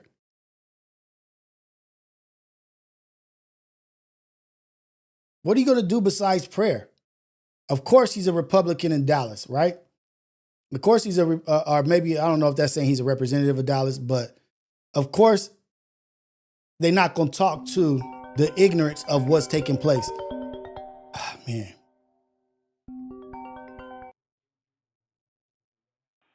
This is the AM Wake Up Show, Coffee with Rios, the number one morning show in the whole wide world. Craig, caller, where you calling from and what's your name? Yeah, it's Kelly Bass. Y'all just let you know it's on mute, bro. We can't hear it. We can't hear the video. Dang it. I appreciate you. Appreciate you. Thank you, brother. I'm gonna put it on. I'm gonna fix it right now. For sure. Can you guys hear me, or you just couldn't hear the Yeah, you good. We just can't hear the video. Okay, got you. All right. Let me see what I gotta do. All right.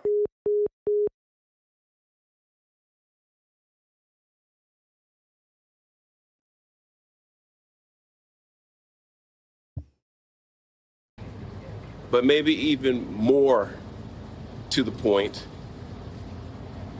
we're a country and a city that needs prayer. Thank you, Cali Bags. So I'm going to ask you all to join me also in praying for this city, that we can come together at a time like this.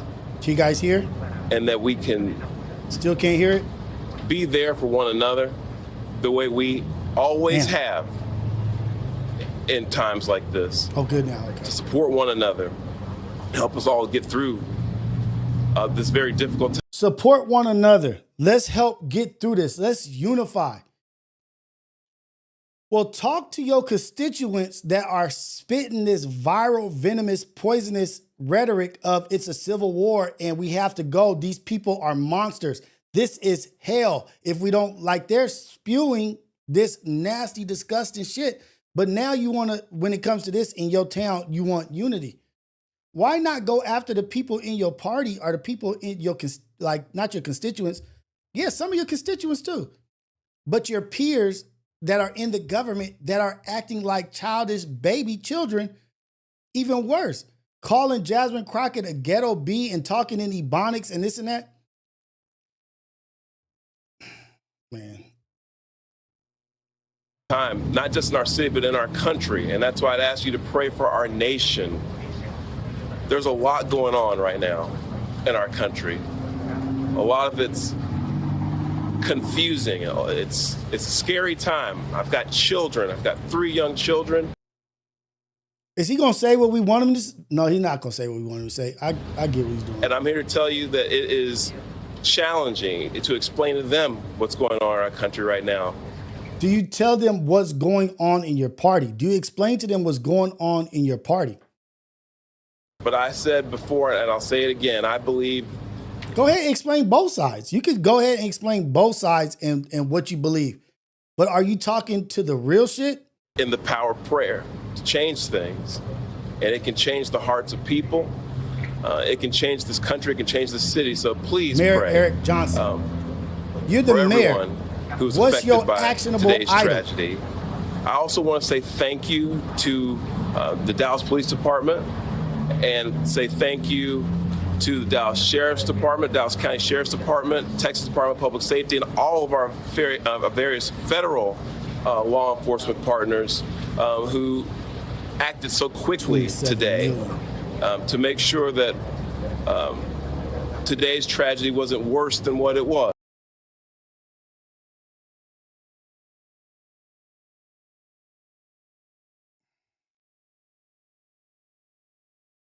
He only saying what he was told to say. Like this shit. So on behalf of the city of Dallas, I want to say thank you to all of you. And you're going to hear from some of those. Stop with the thank yous and this and that. The thank you to this department. Thank you to this. What are you going to do? What are y'all going to do? Those folks later, but I wanted to let you know that we appreciate what you all do, not just today, but every day to help keep us all safe. And lastly, and this is really important, I would ask all of the city of Dallas residents who can hear me right now, Come on, guys.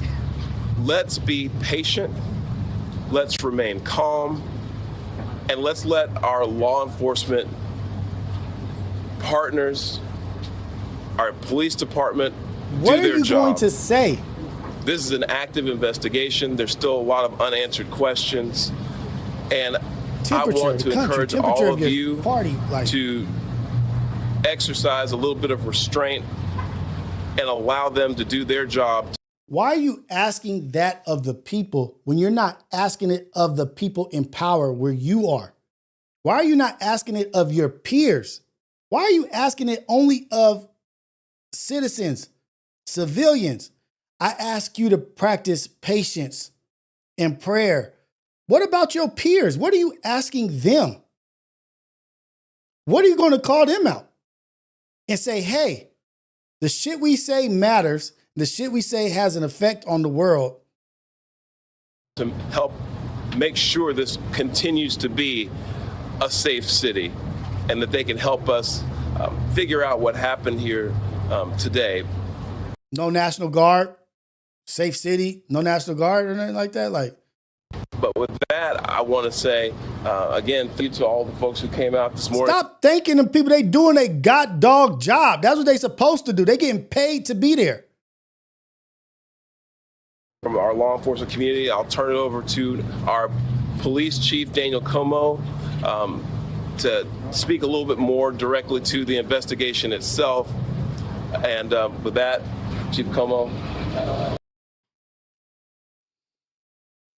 I don't know. I don't even know if I'm even disappointed no more. If I'm just frustrated, I don't even know if I'm disappointed anymore in these people that are elected to these positions that are just talking heads, man.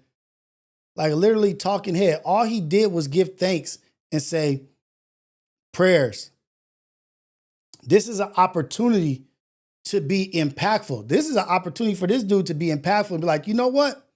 We got to stop this bullshit of enemies in the states and we're all enemies and we're all against each other. We all need to come together like we're allies. Let's talk about this shit. Let's stop doing this bullshit. And it starts with us. It starts with us, the mayors, the congressmen, the senators, congresswomen, the government. It starts with us. We have to, oh man, this shit is so I'm not gonna curse. Thank you. I'm about to turn this off. Thank you, Mayor. Today at approximately 6:40 a.m., we received a assist the officer call. We responded to the call, got to the scene, and we later learned that we had 4 individuals that were shot. Yeah, he just said that. 2 of them deceased, including the shooter. The DPD was able to locate the shooter who was deceased. We're easily able to locate the man that unalived himself. Good job. And I'm not talking down on the police department. I'm just talking down on the fact that no one's calling out the puppeteers. Working this investigation shoulder to shoulder with our federal partners. The FBI is on scene, and right now I'm going to introduce you to the SAC of the Dallas Field Division, FBI Joe Rumrock. He just came up and basically just said what the mayor said in the first 30 seconds. There was 3 people done, then 2 unalived, and the shooter unalived himself. Now let me introduce you to the CCSC. Yeah, good morning. My name's Joe Rothrock. I'm the special agent in charge of the Dallas FBI field office. I want to first start by thanking our partners in local law enforcement, specifically the How many thank yous? Dallas Police Department for their quick and timely response. I can confirm at this time that the FBI is investigating this incident as an act of targeted violence. It is unfortunately just the most recent example we've seen of targeted violence, to include here in North Texas, where back on July 4th, we saw a coordinated attack carried out against an immigration detention center in Alvarado, Texas. What I can also share with you is that early evidence that we've seen from rounds that were found near the suspected shooter contain messages that are anti-ICE in nature. Again, this is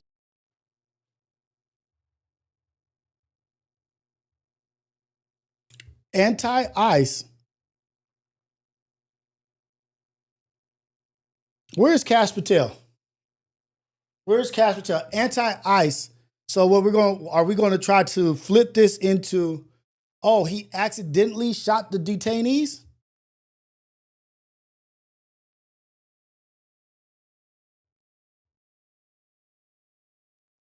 Does detainee, to me, my definition of detainee is the handcuffed person, the person that's being detained, not the detainer. So to me, I feel like, am I wrong? Am I tripping? Or it's the three people that were being detained were, how is that?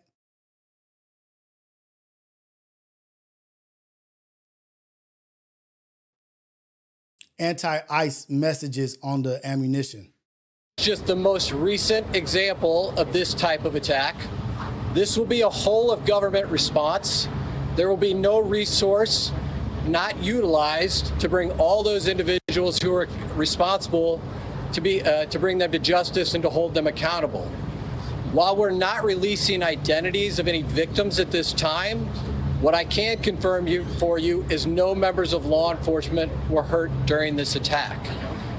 If any member of the public has information that would help the FBI's investigation, I would ask that you please report that to 1-800-CALL-FBI. Again, any piece of information will be helpful, but this will be an ongoing investigation between us, a number of federal partners, and our local partners. How they about to spin this, y'all? How is this about to come out? They already saying the ammunition had anti-ICE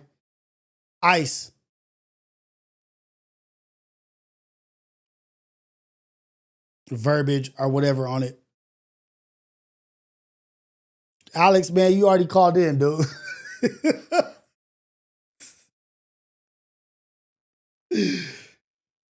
Dude.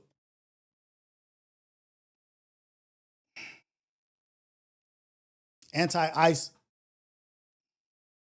propaganda on the ammunition. What did it say? What is the anti-ICE that was written on the bullets?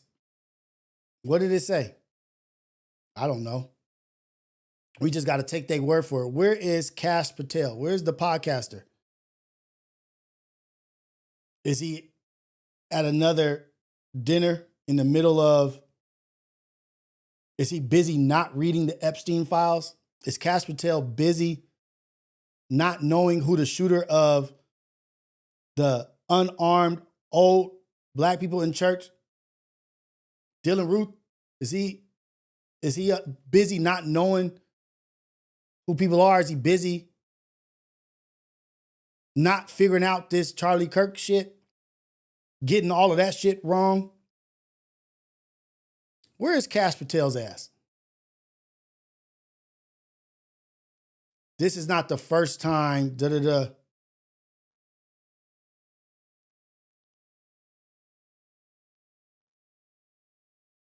Is he busy being unprofessional while at a Congress meeting? What's he doing? Bold Black LA, Fred. Bold Black LA. So everybody writing on bullets now. Let's see what the text message is that they fabricate. They about to fabricate a text message. Let's see how they blame this on black people. Let's see if they start blaming black people for this and start threatening HBCUs.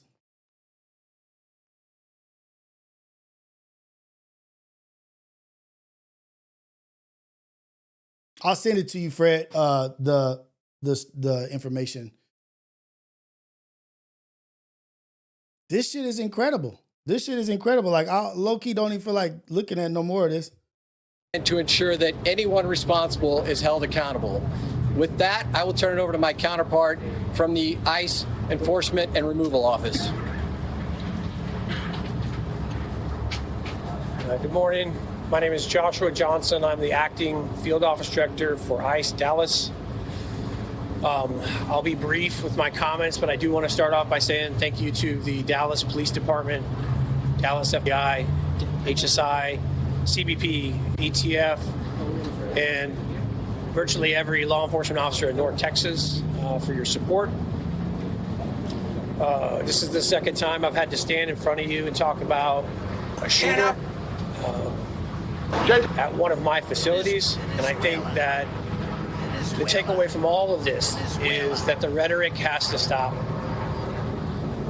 There are people out there who are seeing what is being placed online. I see that you know your They're coming in, they're doing acts of violence against ICE employees. Yes. So that's kind of all I have for today, is that it's just got to stop.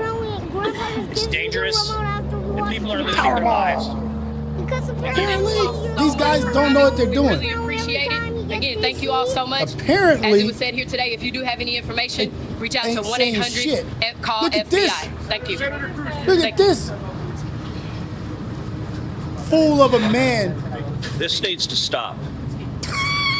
Violence is wrong. Politically motivated violence is wrong. It was 2 weeks ago today that we saw a political assassination in Utah that tore the heart out of much of this country. This is the third shooting in Texas directed at ICE or CBP. This must stop. Shut up, Ted Cruz. To every politician who is using rhetoric demonizing ICE and demonizing CBP, stop. To every politician demanding that ICE agents be doxxed and calling for people to go after their families, stop. What? What? This has very real consequences. Look, in America, we disagree. That's fine. That's the democratic process. But your political opponents are not Nazis. We need to learn to work together without demonizing each other, without attacking. What about the Republican that just called Representative Jasmine Crockett in your state a ghetto black bitch?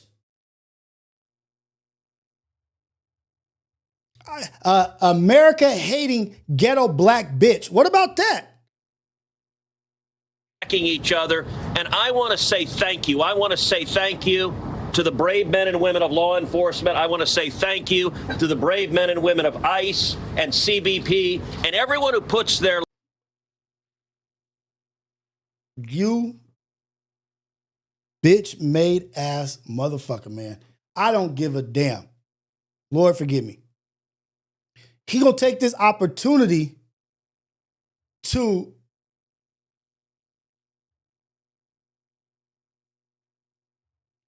act like ICE was under attack when it was the people that were detained that got killed. This is what you do. This is how lives on the line to keep us safe. They didn't keep the detainees safe, you idiot.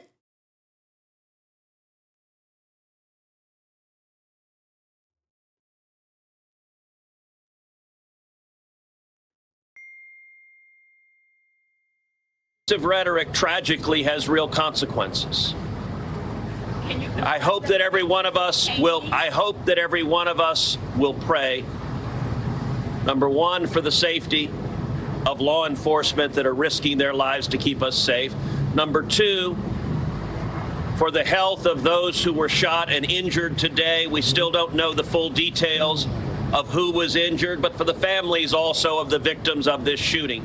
Violence has no place. It is wrong. And we should come together. If we want to have a debate about immigration policies, we can do so in the halls of Congress without demonizing each other, and especially without demonizing the men and women who every day put on a badge and go risk their lives to keep us safe.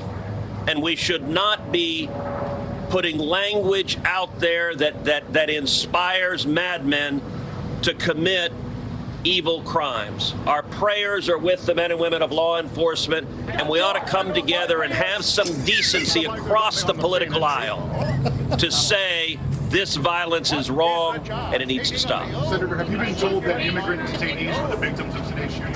My understanding is the details of who the victims are still being ascertained, so I don't want to go ahead of law enforcement releasing these details. You don't want to release the details about the victims, but you want to go and attack people saying that the rhetoric towards ICE and them attacking ICE is the reason that this happened.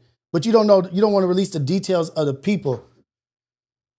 Oh my Lord Jesus, like these people have no spine, no backbone, yellow belly custers, man. Like these dudes, like, oh man. But they have said is that no law enforcement was injured, and so that's a natural inference, but I don't know the details. Special Agent, can you talk a little bit about some of the evidence mentioned earlier? Just for clarity, I think there could be a lot of questions. Are you joking me? How do we let them get away with this? How do we let them get away with this? How do we let this happen? Like, I just literally just don't get it. I don't like. I do get it. I do understand this shit is ignorant, but he used this opportunity. Why he didn't say anything about the families of the immigrants? Like, I just want to say a prayer for the family of the people, the men or women who passed away. You want to take this opportunity to say all of this stuff about attacking ICE and this and that.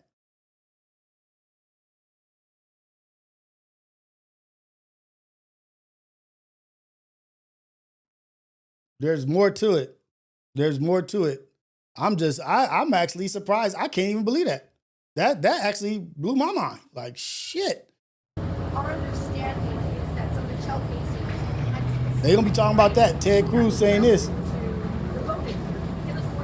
So I'm not going to go into any more details at this time. We will come back to you when we have more details to share. Again, our goal here will be transparency. Their America is falling. They are reacting. Remember I said, I was just saying they are dangerously desperate. Dangerously desperate. Alex, man. I'm going to give Alex 5 minutes top. This is the Wake Up Show.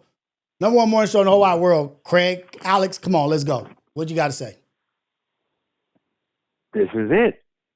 This is what they've been showing you. This is what they've been planning. As soon as the news came out, how are you going to confuse that 3 detainees were shot by a sniper? 3 detainees were shot by a sniper in a ICE facility in Dallas. On the roof. Then unalives himself. Yeah.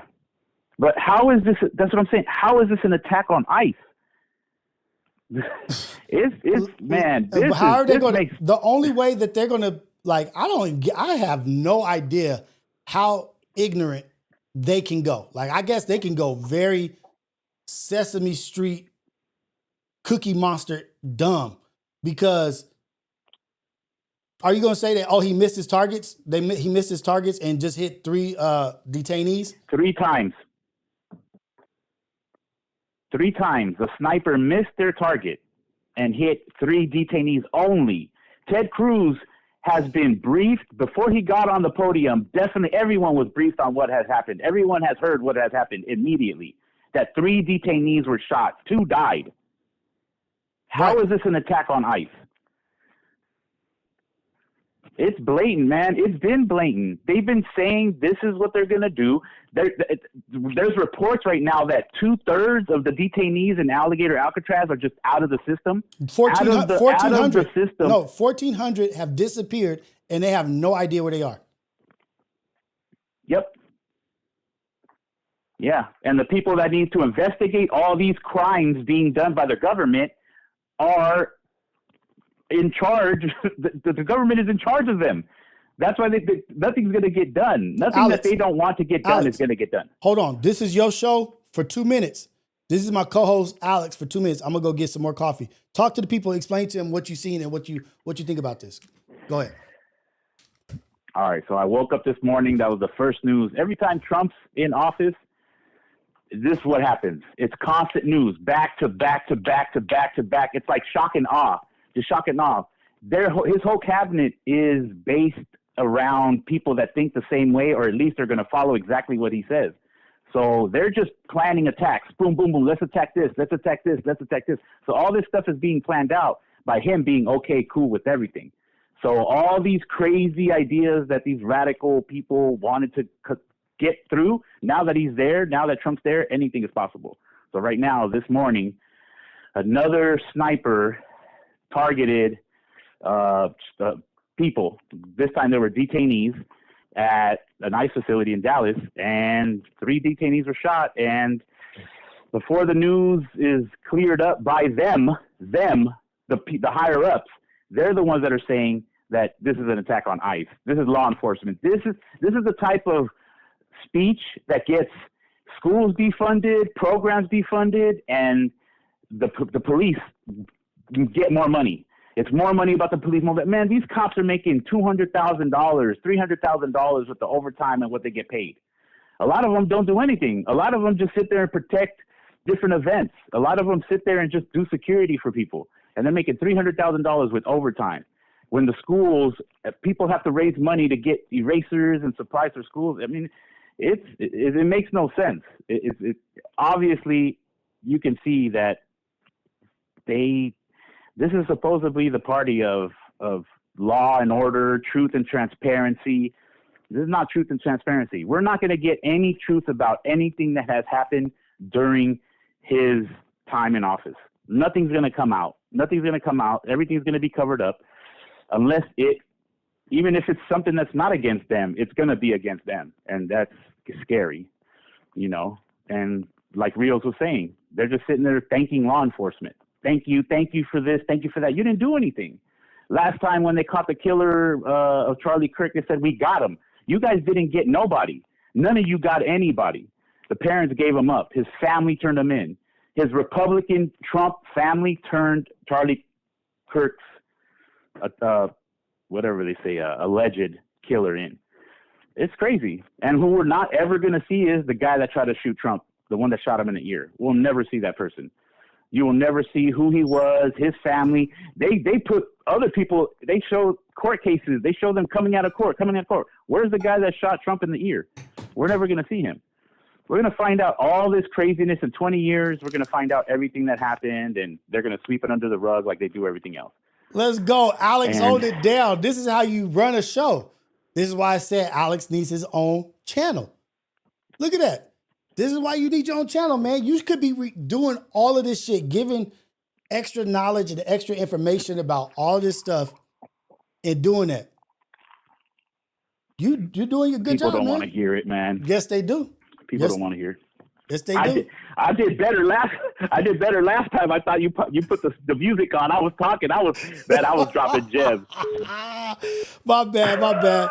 Hey, let me take the next call, Alex. Appreciate you. For it, man. Have a good one, man. Blessings to you and your family, man. Hey, this is the Wake Up Show, the #1 morning show in the whole wide world, Craig. Coffee with Rios. Caller, where you calling from and what's your name? Try not to curse and be too, if you know what I mean. Keep it cool. Yeah, this is Dante from Arizona. What up, Dante? What's going down with you, man? Man, I'm doing okay, man. I can't complain. I'm still alive, so there we go. As long as we live in chance. Can you hear me, Rio? Yeah, I got you. I'm here. I'm listening. Okay. Yeah. Hey, so I just want to like, so this is a situation, man. My one of my best friends went out. He's a contractor, and he was supposed to go to like Corpus Christi, Texas, last week. I was just waiting, and he ended up having to go to Michigan. I'm from Detroit. Okay. So he went to this city called Taylor. It's probably like 45 minutes from Detroit. He got an Airbnb, him and the people he was working with.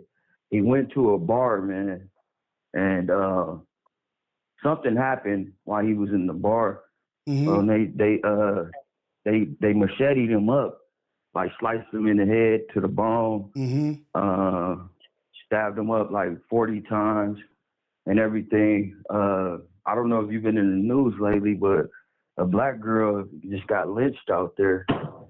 She went to a Cracker Barrel interview and they found her hanging. So like, no, I don't know about that. I hadn't heard about that. Yeah. I did. So in Detroit, a young lady was hung after a Cracker Barrel interview. Yeah, they found her dead, bro. What? And like, yeah. And where wait, we're from. Well, your homeboy that's rest in peace, or did he? He's hanging on, man. He's been going through surgery after surgery. Prayers of strength and healing to him, man. Prayers of strength and healing to your boy. But go ahead, my bad. I didn't mean to cut you off. Yeah, it's all love. I'll send you the YouTube clip, man. But his name is Stephon Sims, man. Prayers up to him, bro. So what they did, I don't really know the geographics of California, but like say something happened to you, somebody did some dirt to you in Riverside, yeah, and then they dropped you off way in Rancho Cucamonga, bleeding. So yeah. they did him in and left him to die, and he barely made it. So now he can't walk. He got to relearn everything now. Damn. I've just pulled it up. Down to the bone. Man found clinging to life in Detroit. Bone, bro. So Yep. and so they're saying nobody saw the attack? Are they saying nobody saw the attack? Yeah, that's what they saying.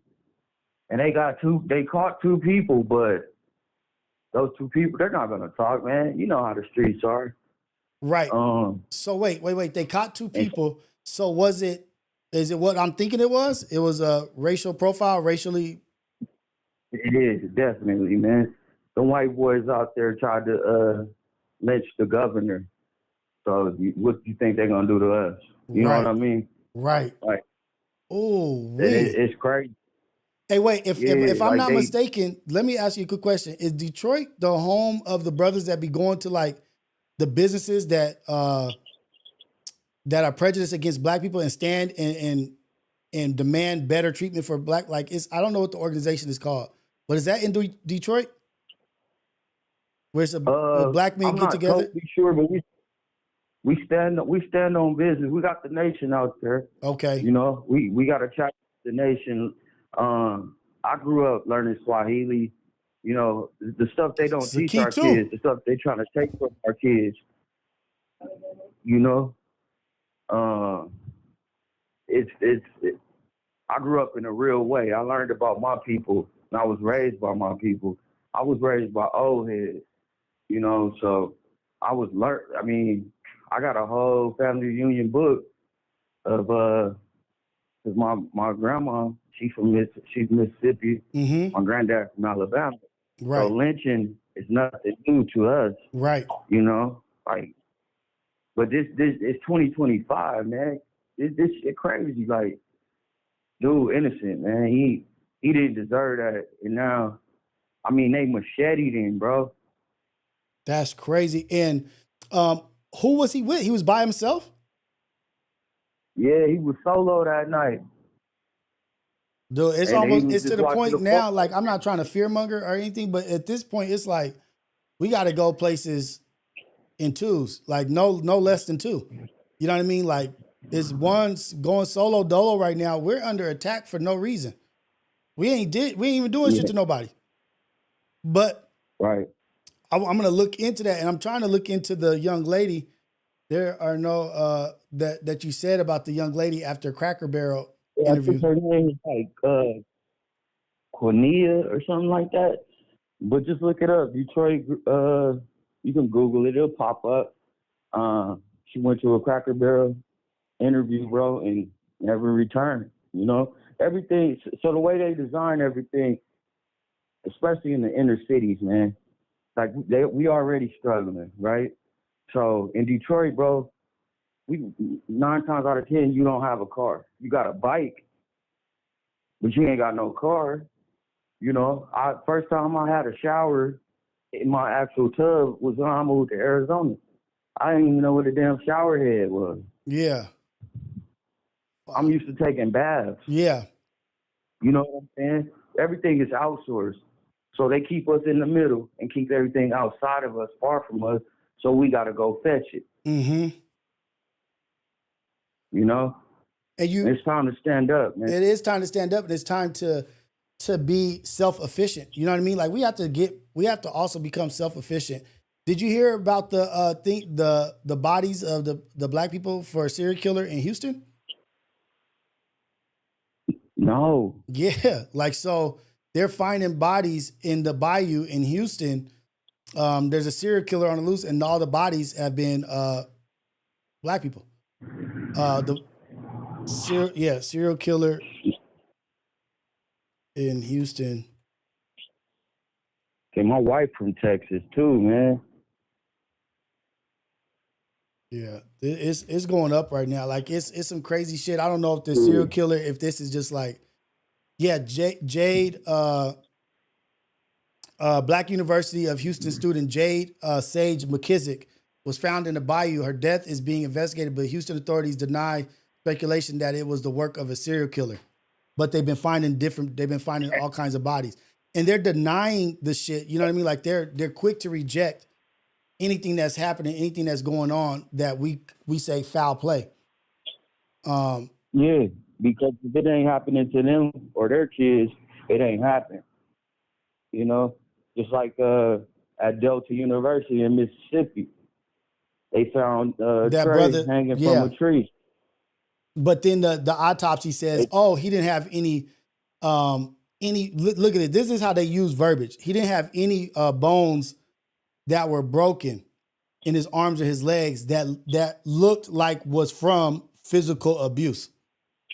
So, but that doesn't say that he didn't have broken bones. It says it doesn't look like from physical abuse or assault. What does it look like? Like from he jumped off a building? Like he jumped out of a car and broke his... Question of the day. How many black people you know climbing trees? On school campus at one of and they say that campus is actually hella segregated, hella racist and shit. You know what I mean? Like, oh man, this shit is tough, crazy, man. So, have you talked to the family and friends of your? Have you talked to the family and friends of your people? You like his family? Yeah. We trying to make our way out there. I talked to him. I got to call him in a minute. He had surgery this morning. So he's actually cognitive and he's talking and aware of the situation, aware of the surroundings. So what did he say happened? He don't remember. He don't remember. He just thought he remembers just being at the bar and then waking up in the hospital. That's the last thing he remembers. I like what it sounds like. I'm making an assumption, a huge assumption. It sounds like they probably drugged him, dropped something in his drink, and maybe like, I don't want to accuse the bartender or anything, but you go to these places that you're not aware of. They know each other. They know what's going on.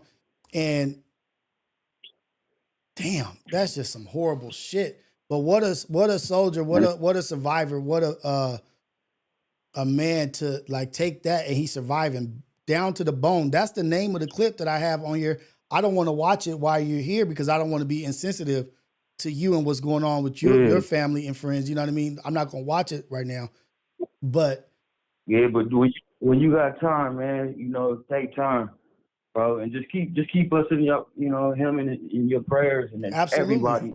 Absolutely. All of us, man, we're a squad, so just keep me in your prayers, bro. Hey, and you were supposed to go with them? Yeah. Oh, it might crazy, like you could have been a part of that. You know what I mean? Like that could have happened. Like, oh man, life is a trip, man. And I'm gonna do my deep dive. I'm gonna investigate this and really understand it because nobody's talking about this shit. This is I have not heard this. This is brand new to me. I haven't heard nothing about this. That's what I'm saying. And he right here. And the captain told him, between me, you, and God, and I guess, what I'm saying, you two, but the captain was like, this don't look good. He was like, please, I hope this ain't what I think it is because it's going to start an uproar in the city. You damn right. You damn right. Do your history, man. You burn that, man. Let me be quiet, but. We know what happened in Detroit. And the other thing is like, I don't know. You know what I mean? Like, are these people being paid to do these things? You know what I mean? Like, we need to create this. We need to do this. Or is it just really just straight out of ugly shit that people are doing this? Because where's the cameras from the bar? Where's the footage from around? Like, what people were at the bar? What were the license plates? Who was there? Yeah. Who was there? You know what I mean? Like that. So many questions, man. Like, and they dropped him off in Southwest Detroit, right? Mm-hmm. And that's where all the Mexicans are, right? Mm-hmm. They try to make it. They try to make it look like the okie doke. Exactly. Drop you off in the neighborhood so they can blame it on this. Mm-hmm. Yeah, certain kind of people, you know what I mean, trying to create chaos within it. And it's crazy, man. Like we know our limits. We don't cross 8 Mile, bro. We don't. Dude, this shit is like how they're titling the thing, like clinging to life in Detroit after mysterious journey from Taylor Barr. Mysterious journey. See? Like, what do you mean mysterious journey? See? Like, what are you talking about? An out-of-state contractor was discovered severely injured in Southwest Detroit after a mysterious journey from Big League Brews Bar in Taylor. His injuries, described as deep machete cuts, suggest a brutal attack. The case spans 2 jurisdictions, with Taylor police confirming the attack did not occur within their area, leaving the investigation to Detroit police. Friends of Sims, who describe him as a peaceful individual, have started a fund to support him, while other authorities continue to seek answers regarding the assault. Ain't that some shit? You know? Ain't that some shit? And shit? it's fucked up. Excuse my language, bro, but he don't even got... Now he got to get Detroit medical insurance, and he ain't even from there. Don't even know how to register. Like, it's so... Man, come on, man. This world is... Man. He needs like they say, he has a GoFundMe up. If you got the GoFundMe, drop it in the chat, man. Yeah, I'll pin it to the top so we can donate, and I'll donate to it as well. But oh man, oh man.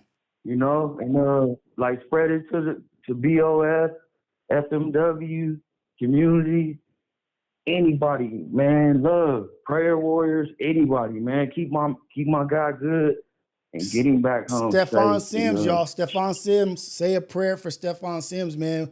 Send prayers of healing and strength to that young man, that he can survive this evil, nasty, disgusting act that was done to him, so he can move forward in a way that he can shed light on what just took place. What is this? What happened? This is disgusting. Yeah, everybody needs to hear about this. Everybody needs to talk about this. I'm gonna do my part. I'm gonna watch the video with the people, but I'm not gonna do it while I'm on the phone with you. Dude, I can't believe this shit. This is not God's work. That's not God's work. That's not God's work. So, you know, for us that know God, you know that's not God's work. And like I said, Rios, always big ups to you, man. Appreciate you. Absolutely. Man. Yeah, but tap into that. Yeah, man. Blessings to you and your family, man. I got you in my prayers. I'm about to go ahead. When I get off here, I'm gonna say a long prayer and really get to it, because this is unbelievable. You know, it's not unbelievable because we know how the opposition gets down. Yeah. But prayers to you and your family, man. Yeah. Blessings to you and your family. Is all love all the time. I'm going to go ahead and go into it with the coffee crew, the Ghetto Cafe, and we're going to look at this, man. Thank you for bringing it to our attention, and we're going to do what we can to support, okay? All right. Thanks, man. Much love, y'all. Much love, brother. All right. Peace. Damn. This is what we're doing here at the Ghetto Cafe, man. This is... Dang, my bad. I got calls and text messages. Detroit with nearly 30 stab wounds. I'm going to pull it up, y'all.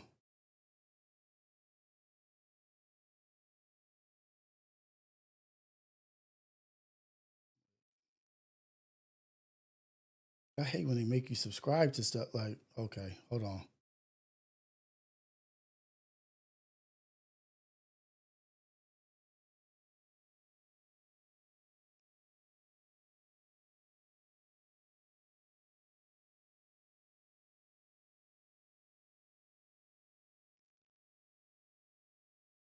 Man.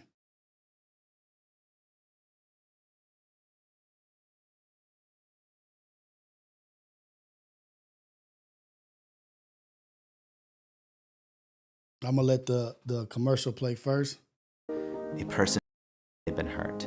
When you've been hurt in an accident, your bills don't... Let the commercial play first, then we're going to go to it. I want to see how they flip this, because the report on it is already seeming suspect. Of course they don't do. Damn. I'm glad I answered this call.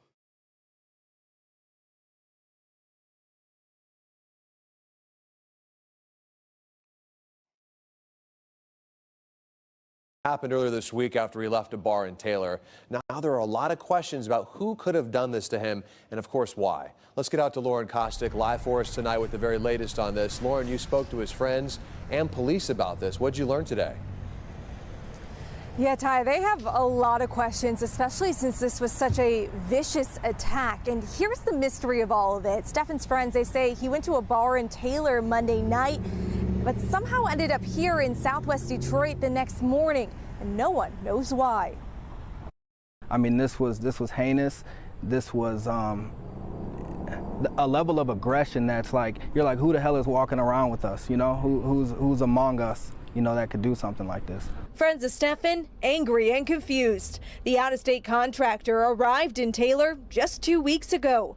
Now he's fighting for his life in the hospital. His longtime co-worker talking to Local 4, but didn't want to show his face. It was especially hard for me to be able to wrap my head around how somebody could do something so egregious to somebody with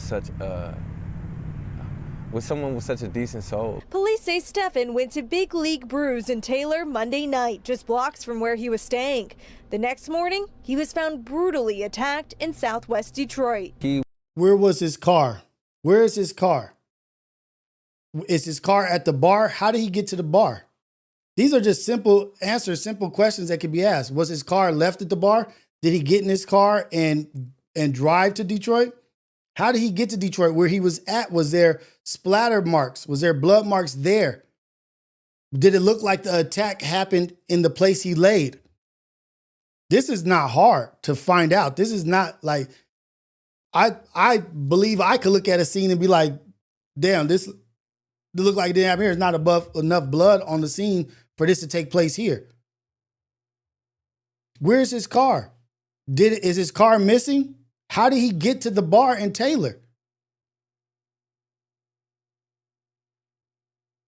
It was seconds, if not at the very final thread of losing his life before he was found. Doctors counting at least 28 deep cuts to his body. Somebody hit this man in his face with a machete. In his face with a machete. That's crazy.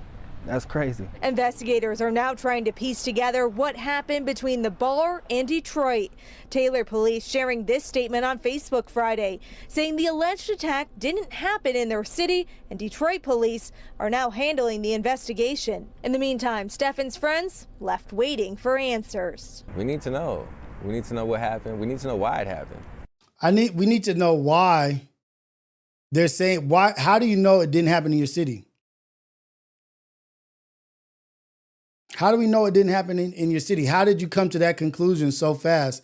What evidence did you accumulate to know that it didn't happen in Taylor? And we just got an update from Detroit police. They did tell us that the 4th precinct just down the road, they're investigating this case, but they have no new updates about the investigation. Live in Detroit, Lauren Kostick, Local 4. What a brutal. Sound like some people in a 4x4 dipped off right there. Like, there's a multitude of things that could have taken place. Like, I just want to know, how did they come up with the information that fast that it didn't take place in Taylor? I don't know what took place. I don't know. It could be a multitude of things. But,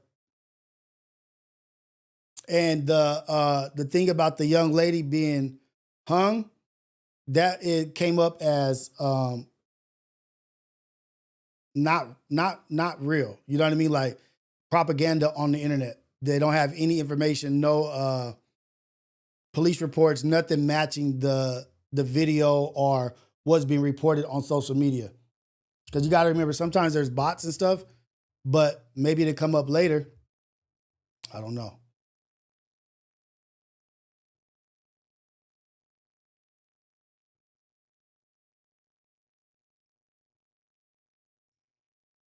So then we have the Houston situation.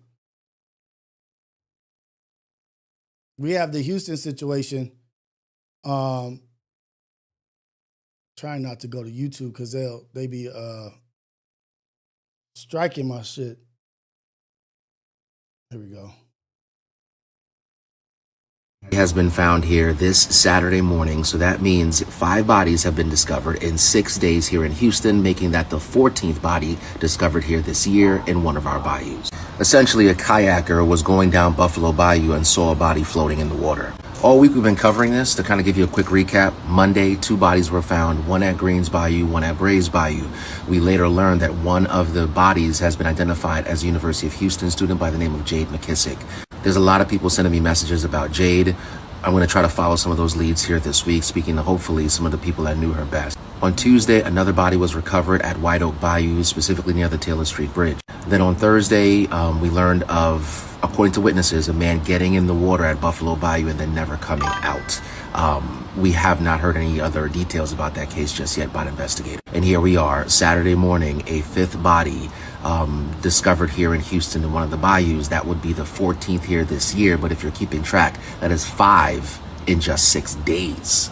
I want to add some more context to this because I know it sounds scary. It is, and I know everyone wants to jump to conclusions, and people are saying on social media that there's some sort of a serial unaliver that is in our city. As of right now, as far as we know, the facts just don't support that. We spoke to Constable Alan Rosen here this week, and he essentially said the same thing. The worst thing we can do right now is jump to conclusions and speculate. Allow law enforcement to do what they have to kind of see if, in fact, there is any connections between them. But as of right now, there isn't any connection, or at least that connection hasn't been made. But I also want to put this into context. Yes, Constable Alan Rosen says it is unusual to uncover so many bodies in just a week or less than a week.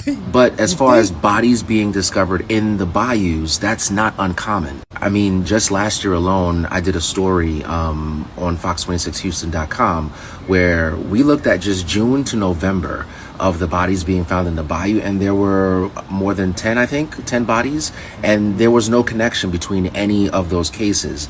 Not to say that that's not possible this time around, but what I'm saying is, like, bodies in the bayou is something that happens. And in some of these cases, these are people who no longer wanted to be here. Sometimes they are homeless people, and sometimes there are, in fact, some criminality involved in these cases where bodies were just disposed of in that way. So I caution everyone to not jump to conclusion and say there is a serial unaliver here in our community, but I do want you to pay attention. Again, 14 bodies here discovered in various bayous here in Houston, 5 in just the last 6 days. All right, y'all. So, to me, I don't know. Sounds like that's a great place to dump bodies and dump people, you know what I mean? Like, if it's coming up that many and that, like, sounds like if I was somebody that was in that mindset, I'd be like, oh yeah, just do it and dump over here. They're not gonna say it's anything attached to it. Like, it looks like we get away with it. Because they're just saying, oh yeah, 11 bodies show up every 6 months. So to me, it sounds like there's a flaw in the system and people ain't getting caught for doing that. People that want to unalive themselves ain't jumping into crocodile-infested waters or alligator-infested waters doing that. What they doing? They just jumping in and yeah, that's what I'm saying. Wolf Rose, the ruler, like, so it's just regular? Like, this is just, oh no, don't worry, it's not. This is just a regular occurrence. We always find bodies in the bayou.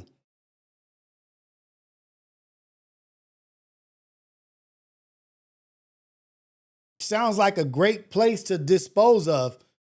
And then it makes me think of, like, when we were watching the thing with Dogface and Jumby was commenting, wasn't all of the stuff that led up to the John Wayne Gacy, wasn't all that stuff in Houston? Wasn't all that stuff in Houston that was leading up to the PDF ring, that was the child corn and the PDF ring and the serial unalivers that were recording it? Wasn't that all tracked back to Houston? And then led to John Wayne Gacy, which led to Atlanta, the black people missing in Atlanta.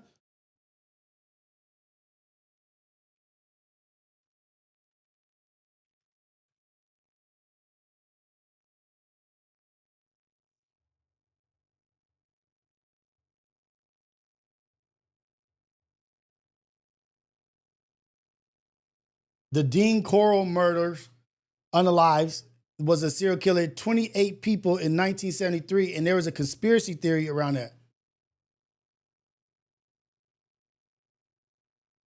David Brooks was convicted and sentenced to life in prison because he had a part to do with it. Elmer Wayne Henley, convicted of 6. In September, Houston mayor and the police addressed public fears of the new thing going on right now.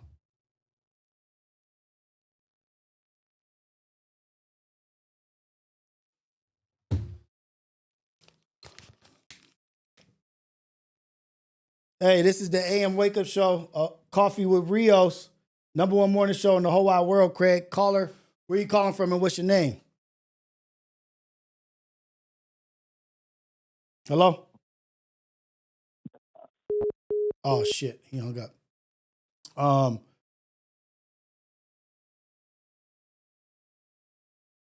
There was the ones that weren't convicted that connected the conspiracy theory together. That's what, yeah, okay. So you have a history of like that foul little shit that we looked at. It was crazy. Hey, this is the Wake Up Show, Coffee with Rios, #1 morning show in the whole wide world, Craig. Caller, where you calling from? What's your name?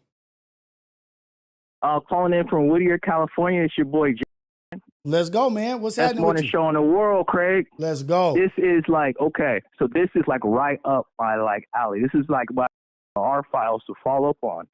And everybody calls me crazy or gets mad when I say, hey, you're watching a psyop unfold. I can literally scream out loud. My dad worked for the United States government. Right. Here's the thing. There's these issues that if you notice how all these things pop up during big civil rights movements, and then you have to look at who they attack. And a good connection that you're making right now, that's deep, and it goes into the Atlanta child murders, in which they first try to pin on the gay black community. Right. So, and they only pinned one murder, only one murder, or one aliving. Only one. Only one out of all of those was put on old boy. And so at the same time, black were going missing, Mexican women were going missing, children, young boys were going missing, homosexual men were going missing, and their bodies were splattered across the roads and freeways and alleys and stuff for people to find in places they didn't live. Mm-hmm. Unfortunately, the actual police, a black officer, connected the murders, gay men, to somebody in the Atlanta area named Wayne Williams. Mm-hmm. So Wayne Williams pretty much said, hey, I can confess, but I can only confess to this kind of because the government was helping me. Right. And then everything went quiet. And then so, also fact, the lead in from Gacy, John Wayne Gacy, to him, and that like it's a whole like.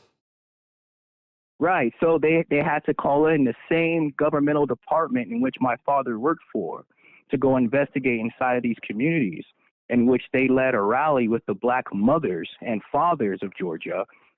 Where is my son? Hey, where is my daughter? Hey, where is my sister? They led this against the government so well that the government shut them down, because these murders were not only connected from Georgia, Detroit, Chicago, and California. At the same time, we were going through the Hillside Strangler, Manson, who was actually ran a house that was paid for by the government in the middle of the desert. Look it up, man. And this all goes back into the and kill. If you can create an alpha predator in a community that scares the community inside the house, you can start manipulating the outside world as you see fit based on programming.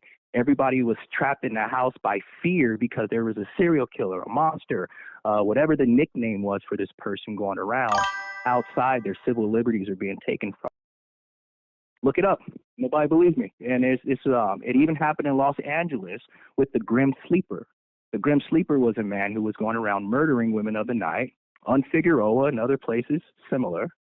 They just kept finding bodies or not finding bodies at all. When they actually found who he was, the cops had known about him for years. In fact, around the force was, he's doing God's work. He's cleaning the streets up for us. It took his son getting arrested for something not related for them to trace the DNA, and another Mexican detective to pop the case. When they did that, everything went quiet.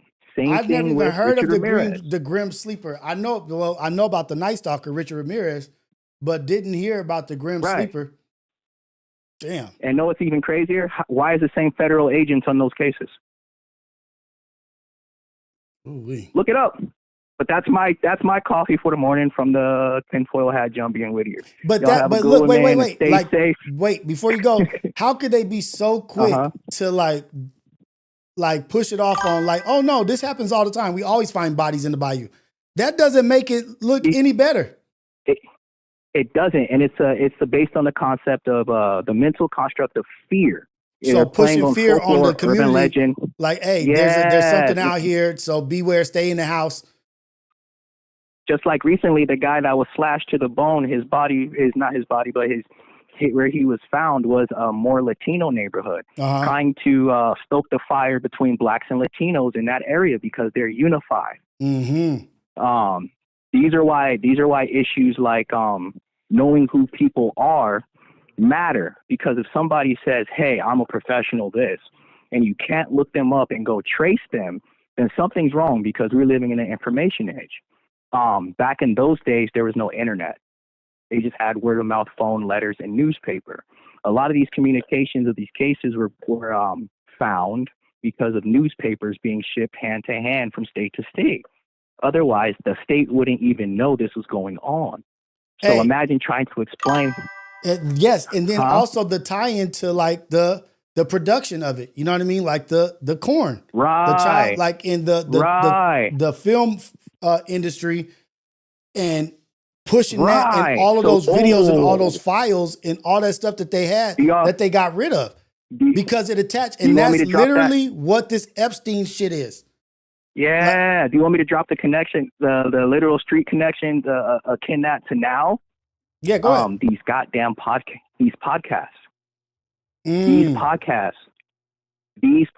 are the same thing as those radio stations back in the 60s and 70s, where people would go up and drop their singles and give their demos and do whatever they could for an opportunity to get clout exposure, especially on like the Chitlin circuit. These were places where you'd have to have, if you were a person of talent, or what they would call a person who was a light to the community or a luminary, you would have to have protection. That's why a lot of people in those days reached out to the Nation of Islam or street gangs. So, so here's the issue that a lot of people don't understand, and it's fucking scary. A lot of these people on these podcasts, when you look them up, they trace back to some type of fucked up government crime. How are they being paid to give their opinion? And then when you look at their opinions and their rhetoric, it pushes a narrative of violence, chaos, division, fear. It's fear mongering in these small algorithmic sectors to separate people into not talking, liking, despising each other. Isolating. And rhetoric, man. Yes, it's isolation. And I think that the precursor to this, which nobody was paying attention to, like, I don't know if you're like esoteric or just conspiratorial, was whatever the fuck the pandemic was, excuse my French. Everyone was inside while the world outside was changing. We were suspended in space for long periods of time while they were changing things outside. And a lot of weird stuff was happening then, like all the missing women and kids. Man, did you like did you right hear now when Trump said that he's like, it was in the Oval Office, he's like, I'm not scared of none of these countries. Like, you say that they got this and that. He said, we got something that don't nobody know about that makes us the most powerful country in the power in the world. We got something that nobody knows about. The technology that we have will and just talked about it. But then the dude that was head of the science was like, we have things that go beyond space and time. Right. Like we have weapons that go beyond space and time and chews up distance. Like basically what he said, like it annihilates distance. Like it annihilates the distance from us to another place. And it's like wait. Right. And remember I was doing that because the R-File shit on the tabernacle, the Holy Tabernacle, or no, the Ark of the Covenant that Trump had at Mar-a-Lago. Right. And you know what the Ethiopians said about the Ark of the Covenant? How they got it out of wherever it was, and then Menelik or whoever brought it back to Ethiopia. How was it? They said, oh, it was a replica that was in Mar-a-Lago. But now, no, it's not. No, it's not. And then they said that the replica was sent to Israel of the Ark of the Covenant. That's what they're saying. Right. And then at the same time that the red heifer appears, as these mass sacrifices across the Holy Land of Gaza are going on, the blood is spilling directly into the soil. A lot of people they hear the loaded term Zionism or Zionist, but don't understand the esoteric root of that. This is a culture that believes in a daemon named Moloch, and believe in Abraxas and Baphomet, and an owning of the physical realm through fear, pain, death, subjugation, and separation to create their new Zion. And it's not the Zion that Bob Marley was talking about. No. That's why the Zionist countries hate Caribbean, African countries. It's in the flags. If people ever want to get that deeply coded, but there's a reason why Guyana is still a standing country against the Zions. We will rather die than have them come do what they've done everywhere else. Right. And people don't understand, like the first Bible told us that these are the Ashkenazis, the ones that were pushed out for doing this. Check this out. Listen to this. Real quick. Listen to this. This is the let me see. Hold on. This shit is crazy. Yeah, someone just said something about Tesla's inventions too. That's a fact. And Tartarian things, such as conveyor belts and incubators and blimps. This is from Michael Kratsios, who was served as director of the White House Office of Science and Technology Policy in April 2025. In his remarks, he described how technology innovation, including advancements in AI, biotech, can increase productivity, overcome physical limitations. Now watch this. Right. This is the guy, April 2025.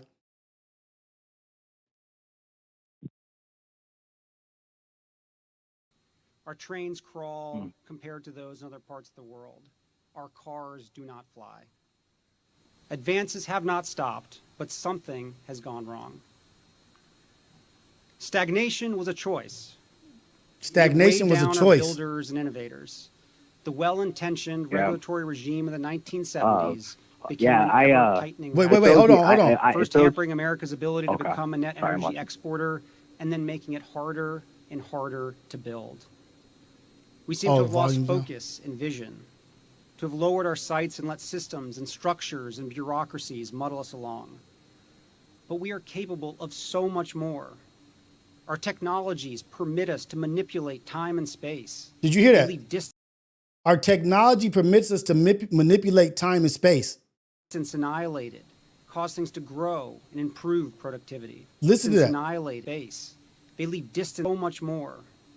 Our technologies permit us to manipulate time and space. They leave distance annihilated. Any distance annihilated. What the hell is he talking about? Okay. So, all right, this is pretty messed up if it's the same issue. And I could be wrong, but this is all conspiratorial, so I'm just throwing it out there. This is so there is a lot of stuff that the government has been doing. Well, it's been called direct viewing, and it goes back to the obsidian mirror and all types of like Merovingian stuff that the government and the Vatican took from the people. And like the Malis, a lot of the African tribes practiced these things in which they could commune with people across using natural stones, artifacts, all stuff from esoteric times. The Vatican has snatched that up, and the government has taken that probably like 100, 200 years ago, and they started using it for technology. And then they got so advanced with this that they had to cut it, stop it, hide it. And if people want to look at this, I ain't trying to get you banned or nothing, Rios or Shadow Ban, but if people want to look at this, look at the great floods, the great fires, and the world fairs, and then the 8 wonders of the world. Mm-hmm. They literally erased how they moved the Statue of Liberty from place to place, and all the other things that they moved around all the time. Chicago, New York, Los Angeles, Detroit, Georgia, ringing a bell? Yeah. Montana, Mount Hermon, all these holy places. They took these big artifacts and pyramids and heads of sphinxes and all these things. Just like Vegas, Vegas still has the false ones, like the Luxor. Right. But they used this using technology that they took away because it was too advanced for humans. They knew that if we started there in the 1900s, they couldn't run off with slavery. They couldn't run off with genocide. They couldn't run off with separation of the people. So to do that, they created a brand new 1900s murders, mass killings of mad different types of people, like the Tartarians or the Arabs, the original Persians or the Wallachians. These are all people that have been erased from history because the government came and said, we don't need this because if people know about this, it would kill our agenda. Word to the Rockefellers in the 8-hour workday and school day, they created all that after they flooded and flamed the earth. And maybe that's why. Maybe that's why Trump is pissed that he didn't get to remodel and rebuild the UN. Because you know who was behind? No, I'm sorry to cut you off, but this is a point I have to make. Who was behind that was the new Ashkenazi Jews. And they had already had all the ledgers and the financial backing through all around Europe and the United States through hundreds of years of probing and infiltrating. And so they were the bankers, the funders, and the main inventionists of the world fairs. And they created incubators. Right. And they were creating Cabbage Patch Kids in which they said, we can grow a kid from just hair, cells, and blood, and we can sell it to you. There was not a coincidence that they had dolls called Cabbage Patch Kids. Right. And guess who they were the biggest sellers of this was? The Ashkenazi. But guess what? They created monsters. And that's why they also created a toy called Garbage Pail Kids. Right. So what you ended up remember happening Snotty is Scotty, Booger Betty? Right. They know to freak you out. The most efficient way to travel still ever would be to blimp because it's almost free energy that can carry mad weights across different places. Right? They eliminated any project similar to that, and it's illegal for anybody to do anything past those hot air balloons with helium because of the implications it could have on gas, oil, and electricity. It wouldn't be needed for travel, as we would think in the common modern sense. The only things they really kept from that era to kind of keep us connected was conveyor belts and incubators. That's it. And then a lot of the places that were flooded and flamed, a lot of our national monuments sit on top of. So that means all those tunnels and streets and alleyways are still underneath, just encased in mud, unless, you got money to go down there and excavate it and remodel it. Right. You know what I mean? So that ties into how they tried to play Nikola Tesla as crazy and we took his stuff because he was crazy. And then they also threw in a little information about, he was trying to give people free electricity. And that's why they went after him. It wasn't about the free electricity. It really was not about because of free electricity, we can already, through science, they try to say, AC versus DC and pull it from the universe. Right. Like, no. That's not why they went after him and why they collected his paperwork and his studies and his. They went after him because he created EMP and Wi-Fi. He created it. The godfather of it. And EMP, electromagnetic pulse energy. They said he was saying crazy shit because he was talking about stuff that he was creating that they didn't see as possible, right? And guess who else was a part of confiscating all of his technology? Aleister Crowley. Donald Trump's grandfather. Oh, my bad. I thought we were talking. I didn't want to throw the press. Yeah. Also, the LeVay family. Grandfather, the LeVay family. Guess who? But man, I'm not. We're gonna go get into it. Like the connections between Kirk, Trump, his wife, Trump. It's a crazy web of stories and what's going on. And Stargate, like how they talking about Stargate right now. Right. And I think what was the recent movie? There was a recent movie that just came out, Superman. Like, they start telling you about these technologies that they got, that they jump in portals and shit and doing all this stuff. Like, Lex Luthor was literally jumping portals. And I told y'all before that movie came out, I was like, this fool Elon Musk is Lex Luthor. Who owns Tesla? Nikola Tesla had portal technology. Now Elon has Nikola Tesla. He wants to, like, come on, man. Right.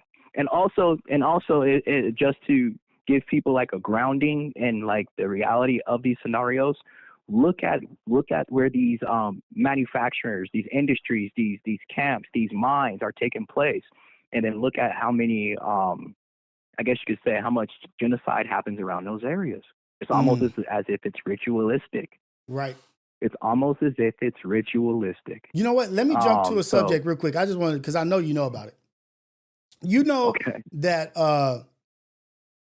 that the Spaniards and the French or whatever back in the day, they used to trade with Africans, right? Like, they used to trade with Africans, like for like gold and whatever, like rubies or whatever. And they used to be like, dude, how dumb are they to be trading us for copper?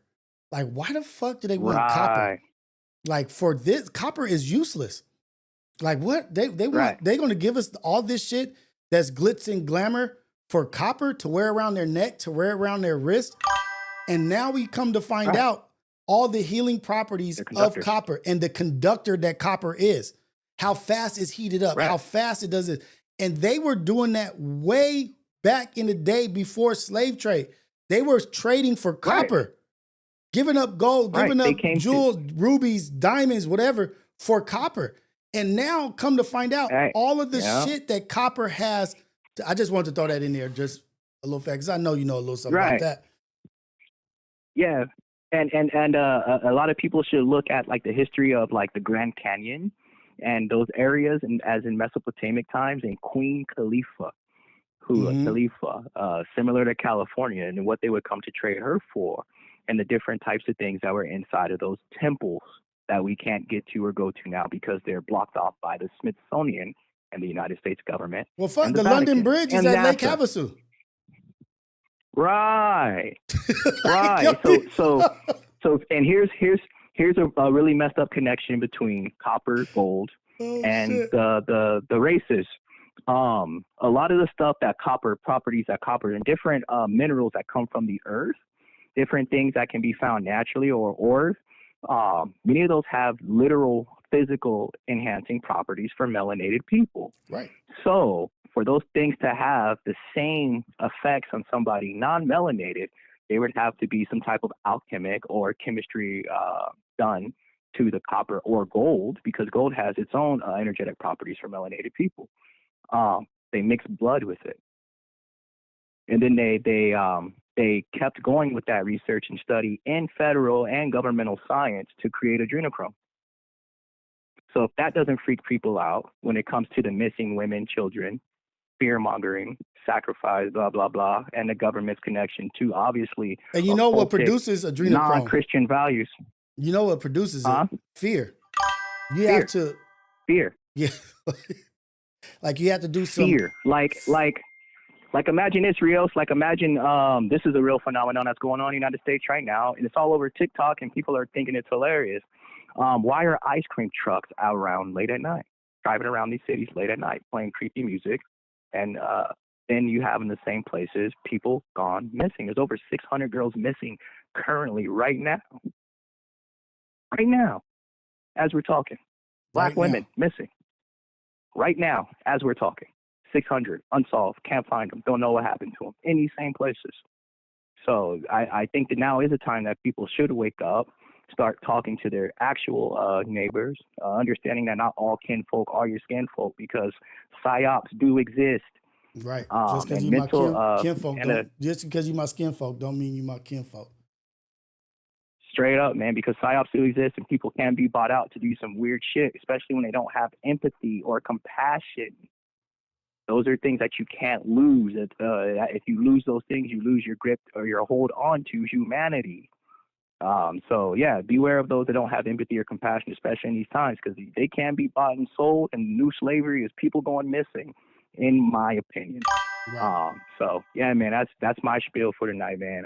For the day, I'll be off the phone for they send another no jumper host to my house. Send another nuke. All right, man. Appreciate you. This is good morning, for man. you guys asking. This is Jumby. This is War Chief Jumby. Stay Gold Radio. Yes, in the chat that just dropped all these gems and all these dimes in the on the show this morning. The Wake Up Show, Coffee with Rios, #1 morning show in the whole wide world. Craig, #1 morning show in the whole wide world. Craig, appreciate you, Rios. Keep cooking them, man. All right, brother. Blessings to you and your family.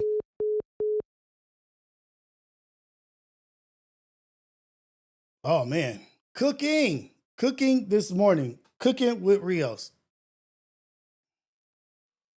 1,400 people missing from Alligator Alcatraz. They shut it down, and now 1,400 people are missing. They sending people to Ghana. Prisons in Ghana, they don't even have no connection to Ghana. Like it's just all kinds of shit happening right now, man. All kinds of stuff. All kinds of shit happening. Shout out to Jumby, man, a real one, holding it down with some great information, great dialogue, great conversation. And we are going on 3 hours. I am an hour over my time. Shout out to y'all. I don't know if Relatable is happening today. I will hit up Luck and see if it's going on. I don't know. Shout out to y'all. All love, all the time. Y'all go be great. Go be a blessing in somebody else's life. This is the Wake Up Show. Coffee with Rios, the #1 morning show in the whole wide world. Craig, Ghetto Cafe, the coffee crew, the #1 chat in the whole wide world. Coolest, chillest, coldest chat in the whole wide world. The Ghetto Cafe, coffee crew, the early morning coffee crew. Y'all keep it real. Y'all stay 100. Be positive. Keep your eyes open for people out there in need of blessings, people out there in need of help. Maybe just lend an ear, a helping hand.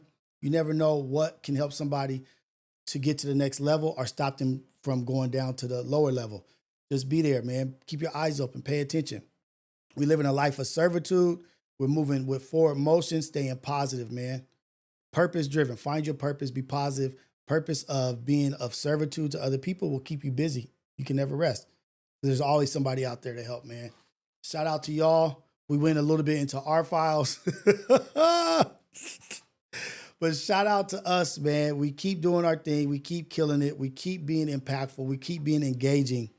We can't be stopped. We stay consistent. We maximize our opportunities with maximum effort and stay consistent with that effort. We're going to win. Nothing's going to stop us from winning. Shout out to us, man. Bold Black LA this Saturday. Kennethon Park starting at 12 o'clock to 5 p.m. It's the cookout. Y'all go support if you guys get out there, if you're in the LA area. If you're not in the LA area, make the drive. Come support. It's a good cause. All love, all the time, man. Y'all be great, man. This is the Wake Up Show. Coffee with Rios. #1 morning show in the whole wide world. Craig.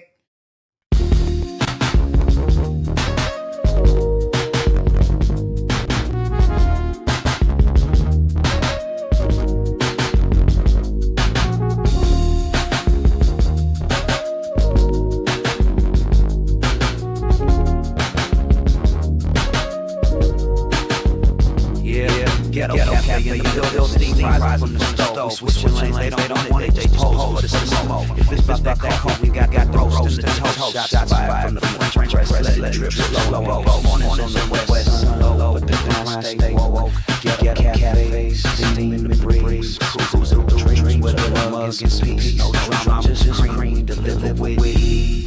On the coast where the light never leaves. Coffee with Rios, pour it slow. Steam in the city by the sunlight low. Coffee with Rios, starting the show. Sit real smooth, let the wisdom flow. Coffee with Rios, pour it slow. Steam in the city by the sunlight low. Coffee with Rios, starting the show. Sit real smooth, let the wisdom flow.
cafe in the building, steam rising from the stove. We switching lanes, they don't want it, they just pose for the smoke. If it's about that coffee, we got the roast and the toast. Shots fired from the French press, let it drip slow and boast. Mornings on the west, sun low, but the grind stay woke.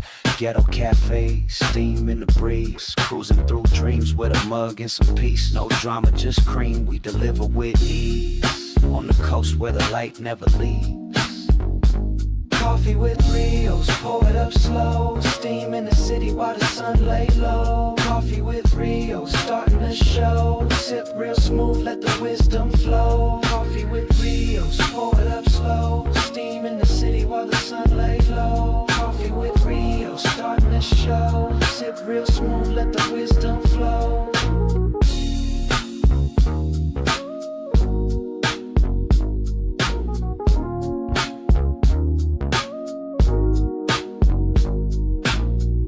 No drama, just cream, we deliver with ease. On the coast where the light never leaves. Coffee with Rios, pour it up slow. Steam in the city while the sun lay low. Coffee with Rios, starting the show. Sip real smooth, let the wisdom flow.